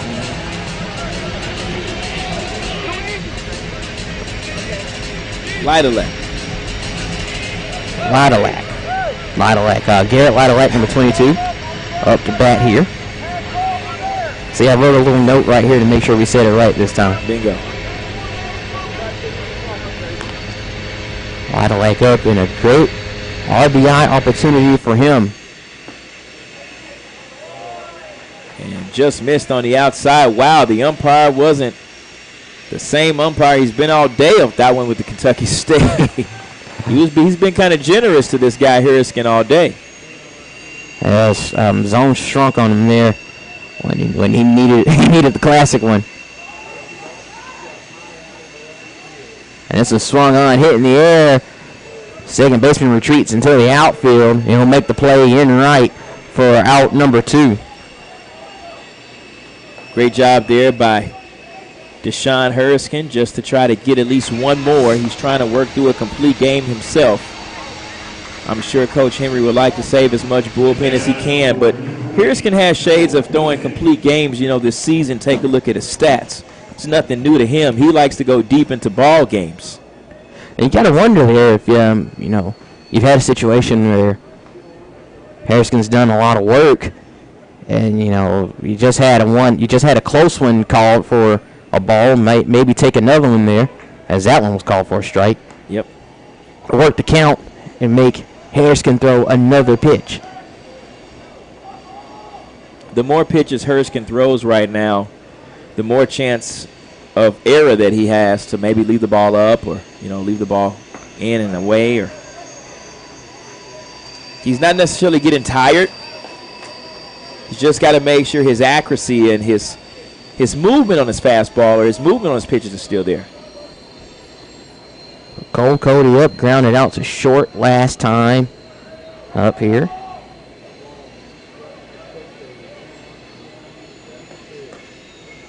See Cody with that low stance. Absolutely. He has a 1-2 count against him. 0 for 2 in this one with a walk. Struck out in the first, walked in the fourth. Needs to get on base here to give his team a chance. As we're in the bottom of the 7th inning. He swings hard at that one. And he tips it. And it will count as a strikeout swinging. So, the Big Blue will leave a pair of runners on. We'll head to the 8th inning of play. Kentucky State still with a 5-2 lead. You're watching the Tyson Foods Black College World Series on the Black College Sports Network. For 200 years, Montgomery, Alabama has been making history by people who had the courage to stand up for change. Today, this riverfront city has been reborn, embracing the past and looking forward to the future. From the National Memorial for Peace and Justice to the stage of the Alabama Shakespeare Festival, this is where history was and is made.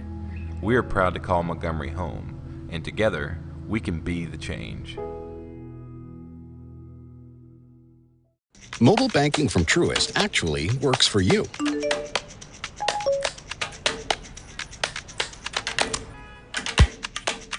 It gives you simple, smart, personalized insights to keep you one step ahead. Because we think that's the kind of control you deserve over your money. When you start with care, you get a different kind of bank. Truist. Download the mobile app now.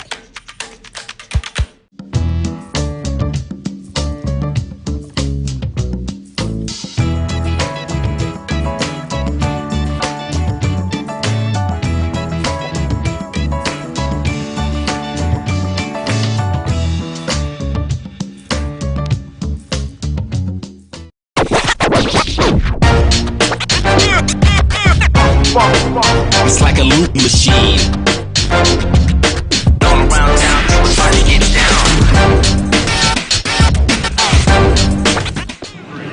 Welcome back to the Tyson Foods Black College World Series. Nick Finch alongside Nick Strong calling your action here at Kentucky State with a 5-2 lead over Bluefield State College. Fun fact for you, did you know the town of Nitro, West Virginia was named so because that town was formed to make nitroglycerin for World War I? Did you know that? Yeah, that's impressive. Yeah, we just learned that together. That's impressive. It was impressive. That's very impressive. This chat has been fun for me and learning a lot of different things. As Josh Graves, the leadoff hitter for the top of the 8th inning, swings at the first pitch and misses for a strike. Graves, designated hitter. He'll be followed by Byron Famble, the second baseman, and Daniel Moore from Michigan here in this one. Well, that one misses for a ball.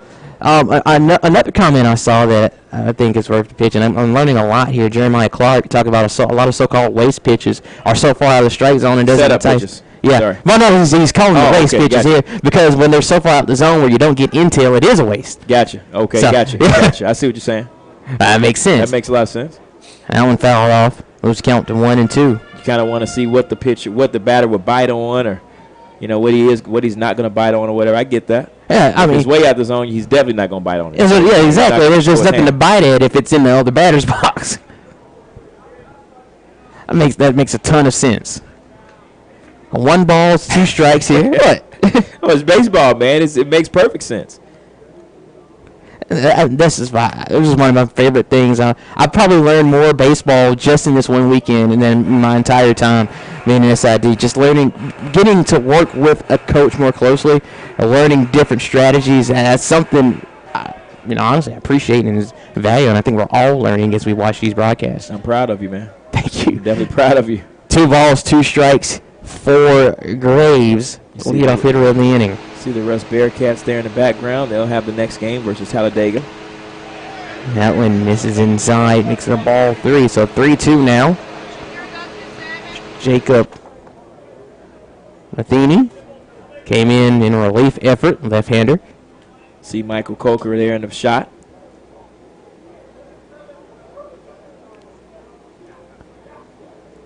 Matheny gets reset here. He'll deliver. 3-2 pitches swung on, hit hard towards center. That might leave the yard. Little is retreating. He'll catch it on the warning track. 4 out, number 1. He had to run a long, long way to secure that out. Got the pitch he wanted. Let his arms extend. Tried to take it to the deepest part of the ballpark, and I think that's where the weight room conversation comes in. You may have to lift a couple of more bars just to get that out next time, big fella. If he had just a tad bit more calcium and iron in his diet, he might have had a chance to get that out of here. So Byron Famble up now. First pitch to him goes for a strike. There's no disrespect, just talking about the nutrition talk. But you're right. All that stuff is important, and it makes a difference, especially late in the season. So that's why. Baseball is a conditioned sport. I mean, this is a 55-game schedule, 56 for NCAA. Not sure what. Think Division II may be a 51-game schedule, 52. I could be wrong, but even anything after 45 is a grind. I mean, anything after 45 is a grind. That's about 16 weeks. So you're playing, at least 3 games a week. Maybe 4 in some instances, So anything, past, anything past 40 is a grind. After 45. I played intramural softball. I thought a 7-game schedule was torture. It is. As Famble strikes out looking. At 30 years old, it is. I'm 38. Yo, is that correct? I was talking about when I was in college. You did intramurals? I did. I had intramural softball. Yeah, that sounds fun. We didn't have intramural softball. We didn't have intramural softball. We had intramural basketball, intramural soccer. I won all of 1 game in 3 years. That pitch outside. It's not good. Yeah, it's not my fault. It's not my fault. To Daniel Moore. I can't hit for everybody. Don't blame it on Daniel Moore. Yeah, it's not Daniel Moore's fault either. Moore up here with 2 outs and nobody on. First pitch to him was a ball.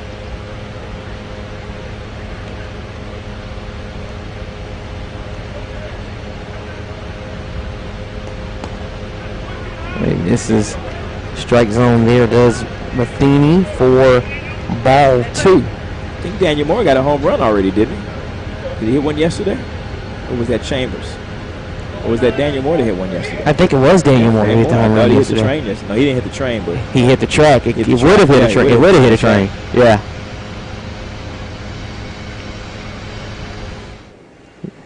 Good time to get his lick back on the train. He tried. He tried. He tried. This was popped up. Well, get out of play. It might stay in fair territory. And that's I think it's called it a drop by that second baseman. He's got new life. Gets another chance as that second baseman couldn't make the play in foul territory. Hello to everybody watching back in Benton Harbor, Michigan. BH. Hello to my family watching in East Lansing, Michigan on the other side. If they're watching. Tell them to watch. Send them a text message. Hey, get on the stream. Talk me up. I sent that to my folks, and they just kind of ignored me. It's fine. It's fine. I told you, your fan club has got to respond, man. That didn't let me down. I'll get over it. Fan club has got to respond. Here we go. We're set up to do the 2-1 pitch one more time. Athena delivers. That misses inside for a ball. Moves the count to 3-1. So 3 balls, 1 strike, 2 away. Nobody on here for KSU. The Thoroughbreds do have a 5-2 lead here as we are in the 8th inning of the 3rd game of today's Tyson Foods Black College World Series. That gets in for a strike, and count moves to 3-2. Daniel Moore has got to remember that we play 4 balls at this college ball game. Well, not 3. I'll say this much. We used to have quick deliveries with the strike calls. Now it's official has kind of slowed down this delivery on calling strikes. Maybe taking a little bit more deliberation as we get to the latter parts of this contest. No deliberation there, as that one was way outside for ball 4. Well, Daniel Moore will be aboard first base here as Aaron Kamar will step up. Kamar looking for his first hit of the day. Struck out. He reached out an error in the 4th, and he was out 6-3 in the 6th. We're up in the 8th inning, trying to get a hit, or just trying to get on base to help extend this lead. Because no lead is ever safe in any game. No, not at all. I mean, I've been through it as a coach. I've been through it as a player. I mean, I've been through it as a fan. I mean, I remember going to the Astros game one day with Nick Jr., and, we thought the game was over, and, the Astros were playing the Angels, if I'm not mistaken, and we said, Nick, let's leave a little early, and he said, it's cool, Dad, let's go, and we got in the car, turned the game on, and they were in the 11th inning. I mean, it's baseball. You see something new every time you go out to the ballpark, Absolutely. That's the love of this game. That's the love of this father-son, just man-to-man, just family.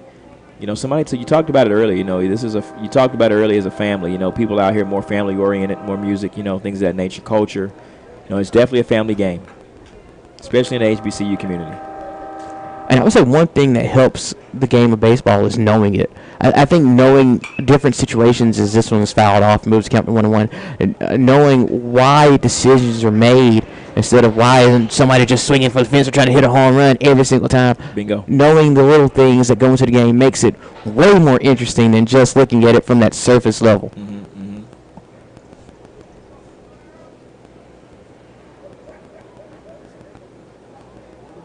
1-1 is the count here. Runner standing on first. That one going to get in for a strike. Move count 1-2. Kamar having to protect here. Looking for his first hit in this one. He has been on base at least once thanks to an error. Where we were talking about the the pop-up and the pitcher's responsibility. Settled here. Here comes that 1-2 pitch. It looks like it was in a very similar spot as the last one, but this time called a ball. That was a really good take right there by Kamar. I mean, that was really close to take with 2 strikes, but, his eyes are younger than mine, 20/20 vision probably. I mean, that was a really, really good take. Or some really good contacts. Yeah, I mean, whatever it is, it works. Whatever it takes, it got the job done. 2-2 pitch on the way, swung on, hit to short, just gets under the glove of Ladalik there. Yeah, Garrett Ladalik couldn't handle that. He kind of went right, but it was, under the glove. Take a look here where my vantage point is just the fact that Ladalik has got to get in front of that ball to stop that. Give his team a chance. He's already down. The team is already down 3 runs. You don't want any balls to get past you at this point. You got to take that hit. I know it's a hard shot, but, you're wearing a cup, you're wearing some protective gear. You have to get in front of that ball, block it a little bit, and possibly get the runner out at second. We'll give him a hit, or we call that an E. That's going to be an E. But, he might get an error. He might get a hit on that. Just I think that's a call. I think that's one for the SID here to the side. I'm going to give him a hit.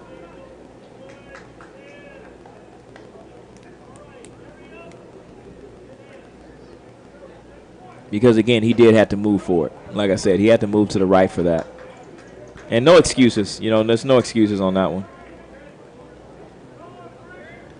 Whatever it was, I thought he should have had it. Whether it's a hit or error, it's something that I thought he should have had. I would call it an error, by the way. Just to let you know, the SID would call it an error. That one was a play that you know, I don't think that would have taken an extraordinary effort to make. Okay. And that's what it is in the rule book. It's extraordinary effort. Yes. Yep. Mm-hmm. You thought that was a play? You thought that was a playable, a makeable play? Yes. Gotcha.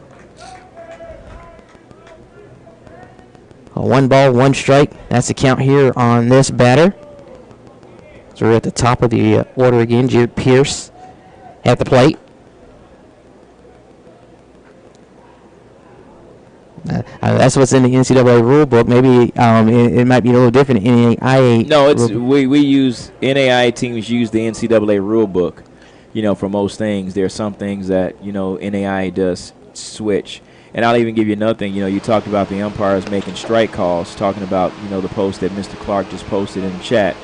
I was told that the umpire has 10 seconds to make a decision to call it a ball or strike. So sometimes you see umpires making delayed strike calls. They have 10 seconds to decide. So that's what the umpire told me. So that you may see some umpires waiting 3 and 4 seconds to make a call. I mean, it's strange because I've never seen an umpire take 10 seconds. But he said that's what was in the rule book. Like I say, you're learning something every day, seeing something new every day at the ballpark. That's why we love this game. Yeah, I don't mind it. It's just from, it's always one of those things where it kind of sucks for the players because it's like they're reacting and it looks like they're showing up the official up and they're not trying to do that. Natural reaction. Yeah, natural reaction. Yeah. And I think that's sometimes why I don't like the delayed call. But I'm just here calling the game. It sucks for that player because he's halfway down the first base line. All of a sudden he's called for a strikeout. Yep. And it makes it look like he did wrong, and all he was doing was just going about what he thought was right. So 3 balls, 1 strike now.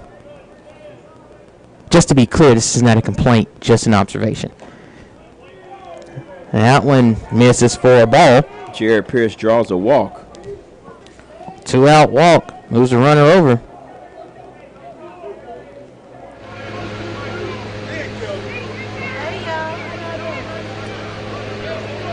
The bases are loaded here for the Thoroughbreds. And that's going to bring a meeting at the mound here.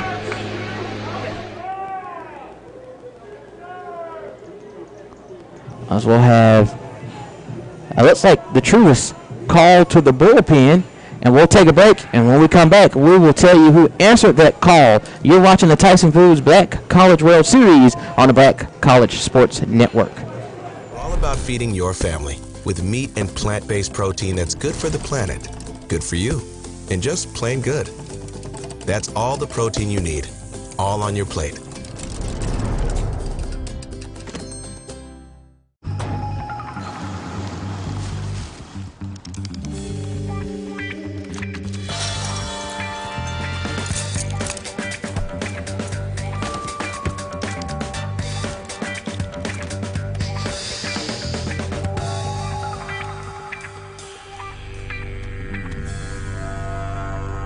For 5-star backyards, Yellowwood brand pressure-treated pine. If it doesn't have this yellow tag, you don't want it. Meet Jessica Moore. Jessica was born to care. She always had your back. Like the time she spotted the neighbor kid, an approaching car, a puddle, and knew there was going to be a situation. That's my best friend. She don't need no lift, drive her own car. Miss Hogan's class? Yeah, it's Atlantis. Nice. I don't think they had camels in Atlantis. Really? Today, she's a teammate at Truist, the bank that starts with care. When you start with care, you get a different kind of bank. It's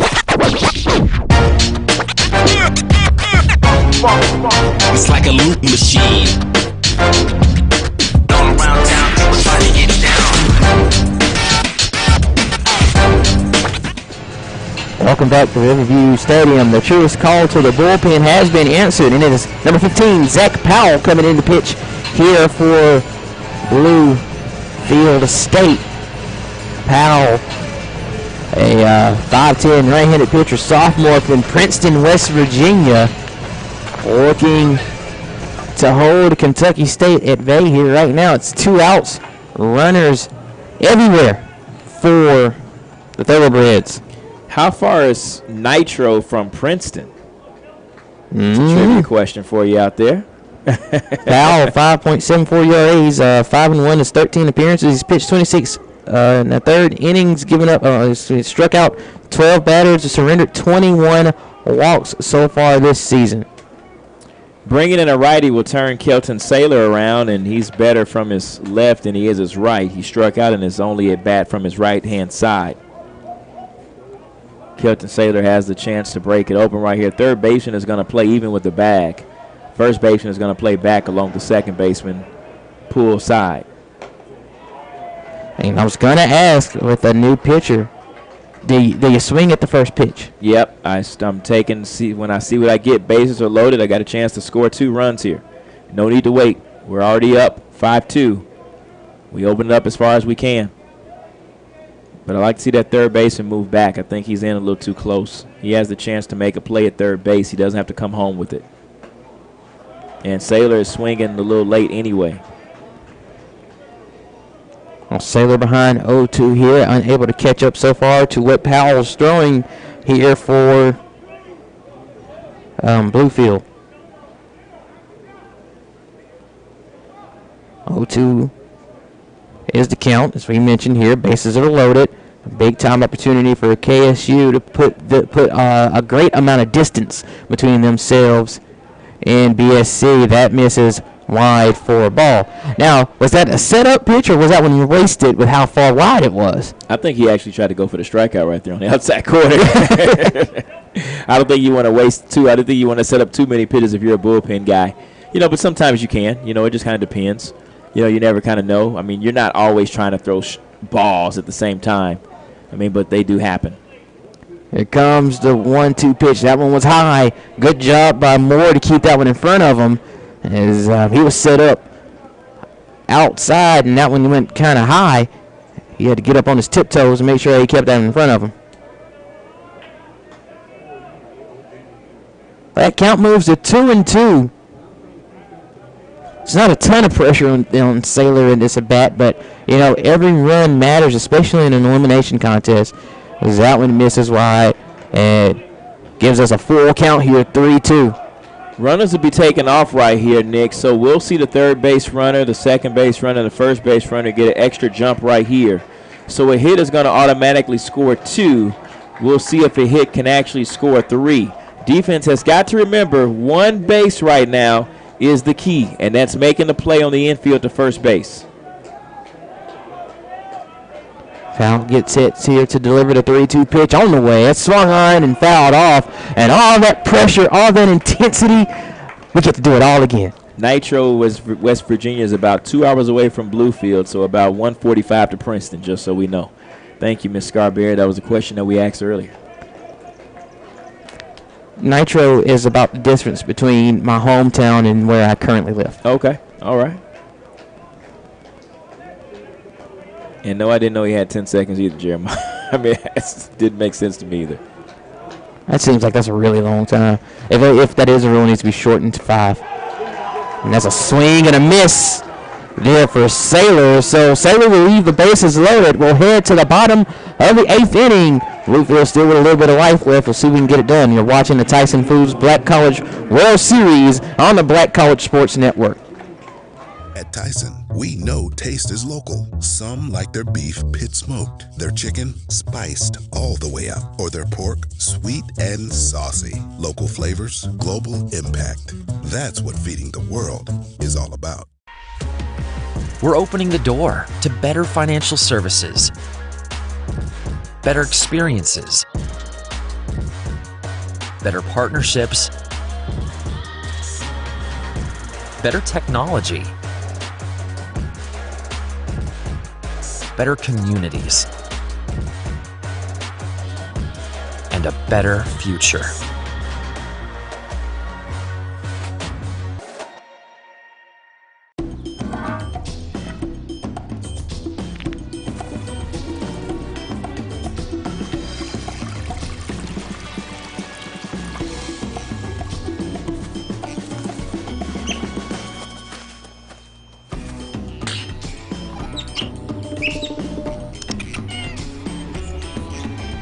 5-star backyards, Yellowwood brand pressure-treated pine. If it doesn't have this yellow tag, you don't want it.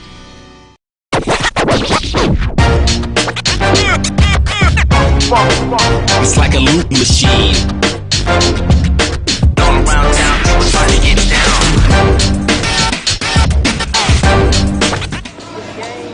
Welcome back to Montgomery, Alabama. We are at the home of the Montgomery Biscuits, Riverwalk Stadium.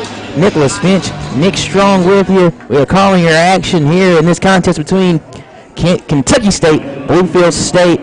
We are in the bottom of the 8th inning, 5-2 lead for KSU. Exciting time. That's an elimination game. Loser leaves town match. No disqualifications. Pinfalls count anywhere. And one thing that I like to see right here that Coach Henry is doing is he's got somebody up inside the bullpen. I think the bullpen is going to be ready just in case Harriskin gets into a little trouble here with a 3-run lead. You can't wait any longer. I think Harriskin has done his job, and he's went as long as he could. As a pitch swung on, popped up. It's like Thompson is coming to get under in foul territory, but he missed it. So Sizemore gets to live to fight another day. So Sizemore, the first baseman himself, and you'll have C.J. Cooper and Braden Merrick all guaranteed here for BSC.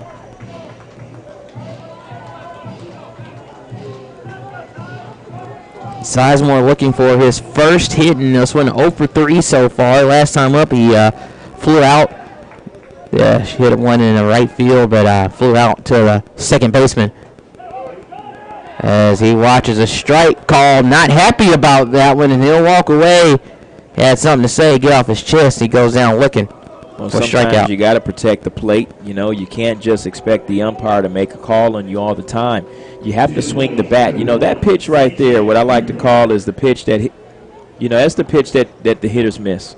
You know, often when you hit a home run, the pitches are pretty high. You know, they left it belt high, waist high, and it's usually not a strike. So when you hit home runs, you don't complain when you hit the ball. You know, not why complain when you get called out on a strike. You know, that's just something that, our hitters have got to work on, and we can't put the burden on the umpire to make a call for us.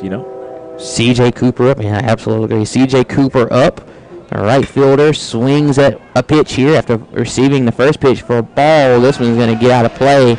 Move count to 1-1. Cooper reached on a walk and scored. They had courtesy of a pass ball.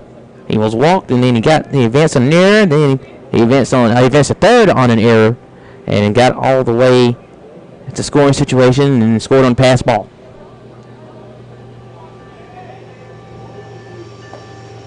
Cooper watches a strike come in, moves count to 1-2. Yeah, Herskin working at outside corner. He's worked that pitch a lot today. Stayed away from these Bluefield State hitters, and it's been pretty successful for him.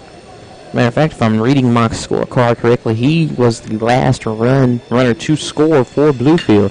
So he swings on this one, gets it past the second baseman up the middle. It'll roll into right center for a hit for C.J. Cooper. Second single of the ball game for the right fielder. Yeah, C.J. Cooper just keeps getting buckets for the Big Blue. Great job to get on base and, try to put his team in a position to maybe score 1, maybe 2, preferably 3. But I definitely think they need 1 this inning and maybe 2 next. So that bring up Braden Merrick. Merrick so far 0 for 2 in this one. Walked the first time up. Struck out each time after that. Fouls off the first pitch. Moves the count to 0-1.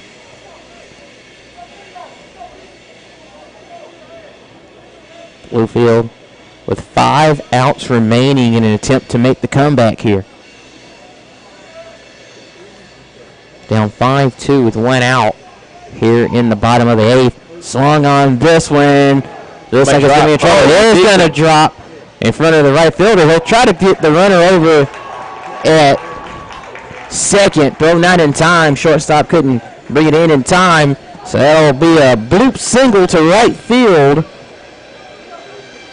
Yeah, C.J. Cooper getting there just in time. There was a blue single, but, good job by the right fielder out there. That is Antonio Chambers. Kind of put a deke move on him, kind of let C.J. Cooper know that he was going to catch the ball, but he didn't, and Cooper, that's why he just got there. And we will have a truest call to the bullpen. We'll take a break, and we'll come back and tell you who answered the call. You're watching the Tyson Foods Black College World Series on the Black College Sports Network.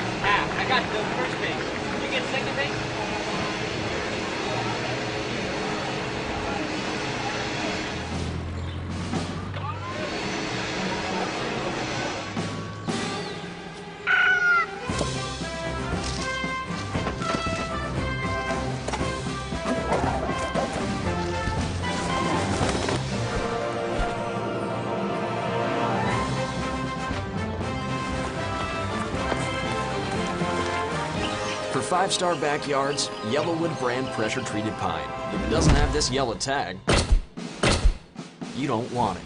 This is Brian Fulford. AD Drew and I are co-hosts of the BCSN Sports Wrap. We talk about all things related to HBCU athletics. From the games, teams, coaches, and fan interest stories, we cover it all. You can find our shows on Facebook at BCSN Sports Wrap, YouTube at MyJBN Online, and everywhere you listen to podcasts like Anchor, Spotify, Google, and Apple Podcasts. You can also find the show on the Jericho Broadcast Network's app. Make sure to download. We look forward to you joining the conversation and being a part of the show.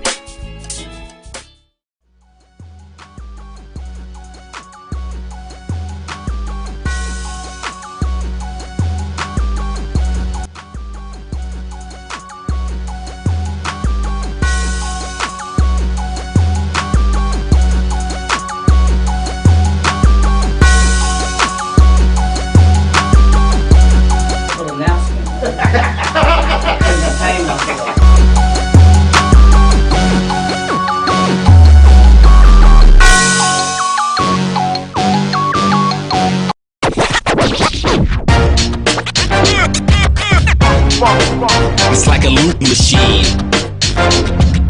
All around town, people trying to get down.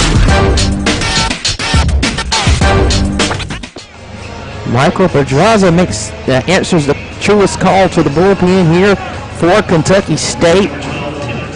2-1 on the season, 11.16 ERA. He's appeared in 11 contests. 25 innings pitched, 25 strikeouts, 16 walks. Opponents are hitting .387 against him.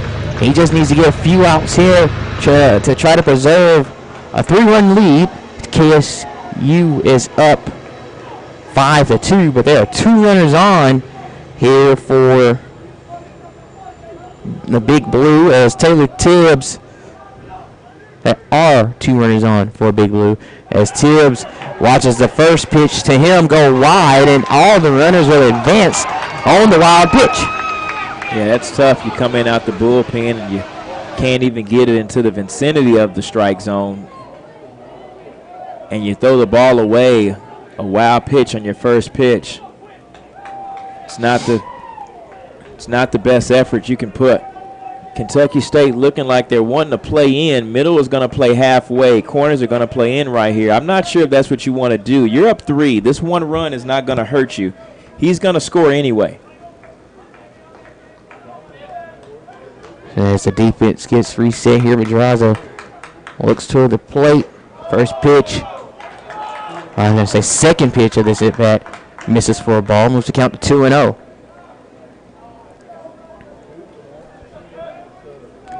Always the danger of making a pitching change with the runners already on base. It won't count against Pedraza, but, it's his duty to make sure they don't score. As that misses wide for a ball. So Pedraza has yet to throw a strike so far in this appearance. As that moves the count to 3-0.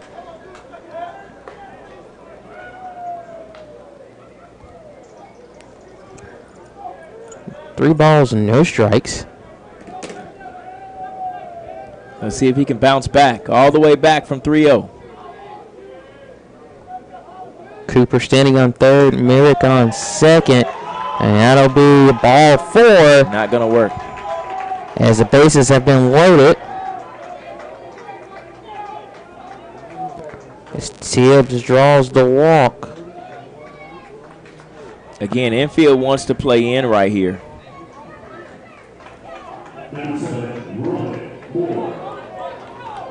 Says Roman Moore steps to the plate here. They're going to go corners in. And Daniel Moore is just behind the bag over at third base. Roman hit by a pitch last time up. With one out, the plays at any plate, is the walk the worst thing in that is the walk one of the worst outcomes, or is it just something that happened in that last? No, a walk in that situation isn't actually a bad thing. Your double play is now in order anyway. You know, the only thing that you want to do, only thing bad in that situation is that you put the tie-in run on base. But with the tie-in run on base and the go-ahead run at the plate, I mean, one swing, crack of the back, you can be losing this ball game by one run. First pitch is a ball. That one hard cut and missed for strike one. But at the same time, Moore on the day 0 for 2 with 2 strikeouts and 1 hit by pitch. So play the percentages here. I mean, and this is probably who you want up in this situation. Excuse me, check that. No, you get it right. Yeah. Oh, yeah, Moore's on both teams. I forgot. They're both in the 8 hole. Moore. Moore is on the 8 hole for Bluefield, and Moore is in the 8 hole for Kentucky State. That pitch finds his own, so 1-2 count now. A strikeout here would change everything. Absolutely. So Pedraza gets his signal. He'll set up and get ready to deliver. That 1-2 pitch, deep breath, swing and a miss. And the hard cut doesn't pay off for Roman Moore as he goes down swinging. Third strikeout of the day for him. This time is a KS. The other 2 have been strikeouts looking. Great job there. Coming in out the bullpen. You want to throw strikes. Had a little concern on that first batter, but came back and battled back. Now he's 1 pitch away from getting out of this inning. Yeah, you went from a situation of putting the runners on second and third up for a pass ball, and you walk that batter you were facing, and all of a sudden you're 2 outs here, and you never really feel good about it until the out is recorded. As that swung on and missed by J.R. McCree. McCree is the 9-hitter in the lineup. McCree has got to use a 2-strike approach here. He has got to lay some contact on this pitch. A hit over the infielder's head will do the Big Blue justice right here. And swung on and missed. McCree went looking. He couldn't come up with anything. And that moves count to 0-2. I'm looking at McCree, and I just believe that's kind of more of a desperation swing. I think he's maybe not trying to let the ball get past him instead of actually being aggressive and put the ball past them, if that makes sense. I want to see McCree take an aggressive swing right here. Let's see if he decides to protect or go for it. So Pedraza will set up here and delivers that 0-2 pitch. That misses high for a ball. Perhaps trying to get McCree's a chase there. Yep. I mean, and I'm not so sure he needs to protect. Like I said, I think he just needs to be aggressive right here. I mean, you've got a chance to, put your team in this or tie this contest or whatever it may be. Just kind of be aggressive and have your approach right here. Don't worry about the fact that it's 2 strikes. Swing at the pitch that you like. Pedraza takes a deep breath, delivers the 0-2 pitch. I mean, the 1-2 pitch, and he delivers it for a swinging strikeout. And it was actually a better swing, in my opinion. So, the Big Blue leave the bases loaded. We'll head to the 9th inning. Still a 3-run lead for Kentucky State. You're watching the Tyson Foods Black College World Series on the Black College Sports Network. For 200 years, Montgomery, Alabama has been making history by people who had the courage to stand up for change. Today, this riverfront city has been reborn, embracing the past and looking forward to the future. From the National Memorial for Peace and Justice to the stage of the Alabama Shakespeare Festival, this is where history was and is made. We are proud to call Montgomery home, and together, we can be the change. Mobile banking from Truist actually works for you.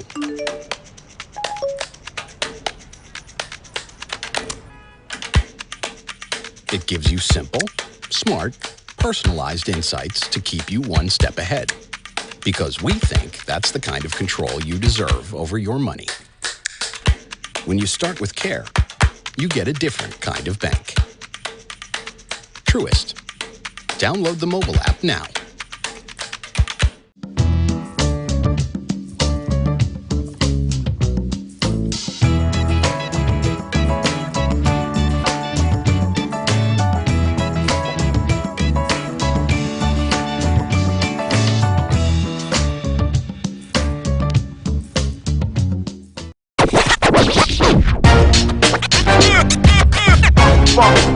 It's like a loop machine.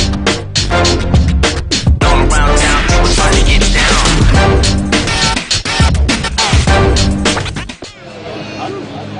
Back at it here in the top of the 9th inning. We're in Montgomery, Alabama, Riverwalk Stadium. Tyson Foods Black College World Series. Nick Finch, Nick Strong with you calling your action. Kentucky State getting ready to start the top of this 9th inning with a 5-2 lead. Looks like it's going to be Collier Higgs to start it off, followed by Chambers and Thompson, all guaranteed here in this inning. Yeah, 3, 4, 5 coming up here for the Thoroughbreds. I'm assuming that Coach Henry is gonna try to go small right here. Try to make at least one run, maybe two if you can get it, but you definitely want to at least try to add one for sure. Extend that lead up by one, no more than hopefully two. If I get in for a strike, even as the count at 1-1 here for Higgs. Higgs doubled the last time up. Looks like he's reached safely except for one, so I was going to say he reached safely every time, but he flew out in the 5th. He's had a pretty successful day at the plate. So that misses high for a ball, moves the count to 2-1. Double came in the 7th inning.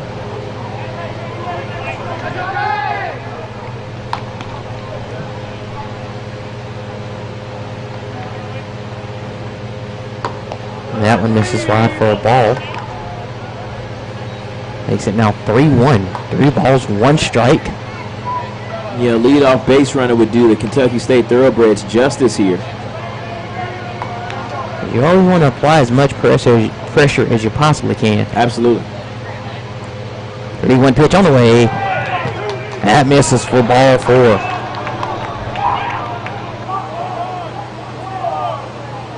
So Higgs aboard here. And just looking over to the bullpen. There is action in the bullpen. Antonio Chambers gets ready to step up. He gets a play called to him, 0-7-1. I'm going to assume 0-7-1 means bunt. I have no authority to say that.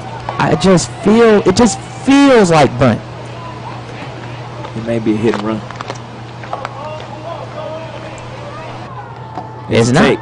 It's a take. 0-7-1 means take. We have learned. But he could say the same thing right at the next pitch, and it could mean something else. So sometimes you follow the out. So if it was like 0-7-1 and it's 0 outs, you take a look at whatever 7 is. That's a swing and a miss there for strike 2. Or you can follow the strikes. Maybe it was no balls, you know. No balls, 2 strikes, nobody out. That runner standing on first base, not a significant lead in any stretch of the imagination as that misses his own for ball 1. Yeah, and I think in this situation, I think you lay down a bunt. That's just me. You know, I want to get that run over to second with Chambers being on deck. He's kind of hot today. He's already got a home run. Says Chambers as he watches that one leave the glove of the catcher there. For a ball, moves count to 2-2. So 2 balls, 2 strikes here. Yeah. Chambers already with the home runs today. He scored twice because of the home run and then had a single in the 5th. Struck out swinging last time up. Has 2 strikes against him here. As he swings and fouls that one off. Keeps the count at 2-2. I'm glad that we've made some connections today inside the chat. We've learned a lot about West Virginia. We've learned a lot about setup pitches, waste pitches. We've talked about improving the pitching at our HBCUs, talked about nutrition, talked about recruiting. It's been a good broadcast so far, Nick. Absolutely. Love to connect with the people who decide to take their time to watch this broadcast. As that was swing and tip, but the throw over the second won't be in time. So it'll be a stolen base, but a strikeout for Chambers.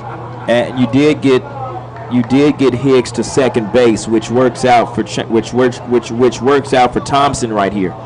Base runner number 35, Adrian Thompson. Adrian Thompson 1 for 4 in this one. They had the single in the 5th inning last time up. Struck out. Swings at the first pitch and fouls it off. I've never seen that before. Hit in the stands and come all the way back. They'll check it for a cut.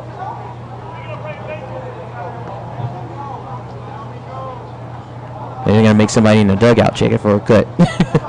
First base coach said, "It's not my job." 0-1 pitch on the way. Swung on, hit hard. He's going to have to score. He's got to get around the back. I'm not sure if he will. Now he's going to. He had the problem for Higgs is he had to dodge the hit. He had to avoid being called for interference, and it slowed his ability to score on that hit to center field. Yeah, T definitely went back to the bag on that hit up the middle. It was a line drive. He didn't even want to get hit with it.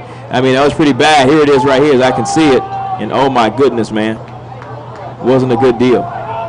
He had to do his very, very best to avoid, the interference call. Absolutely.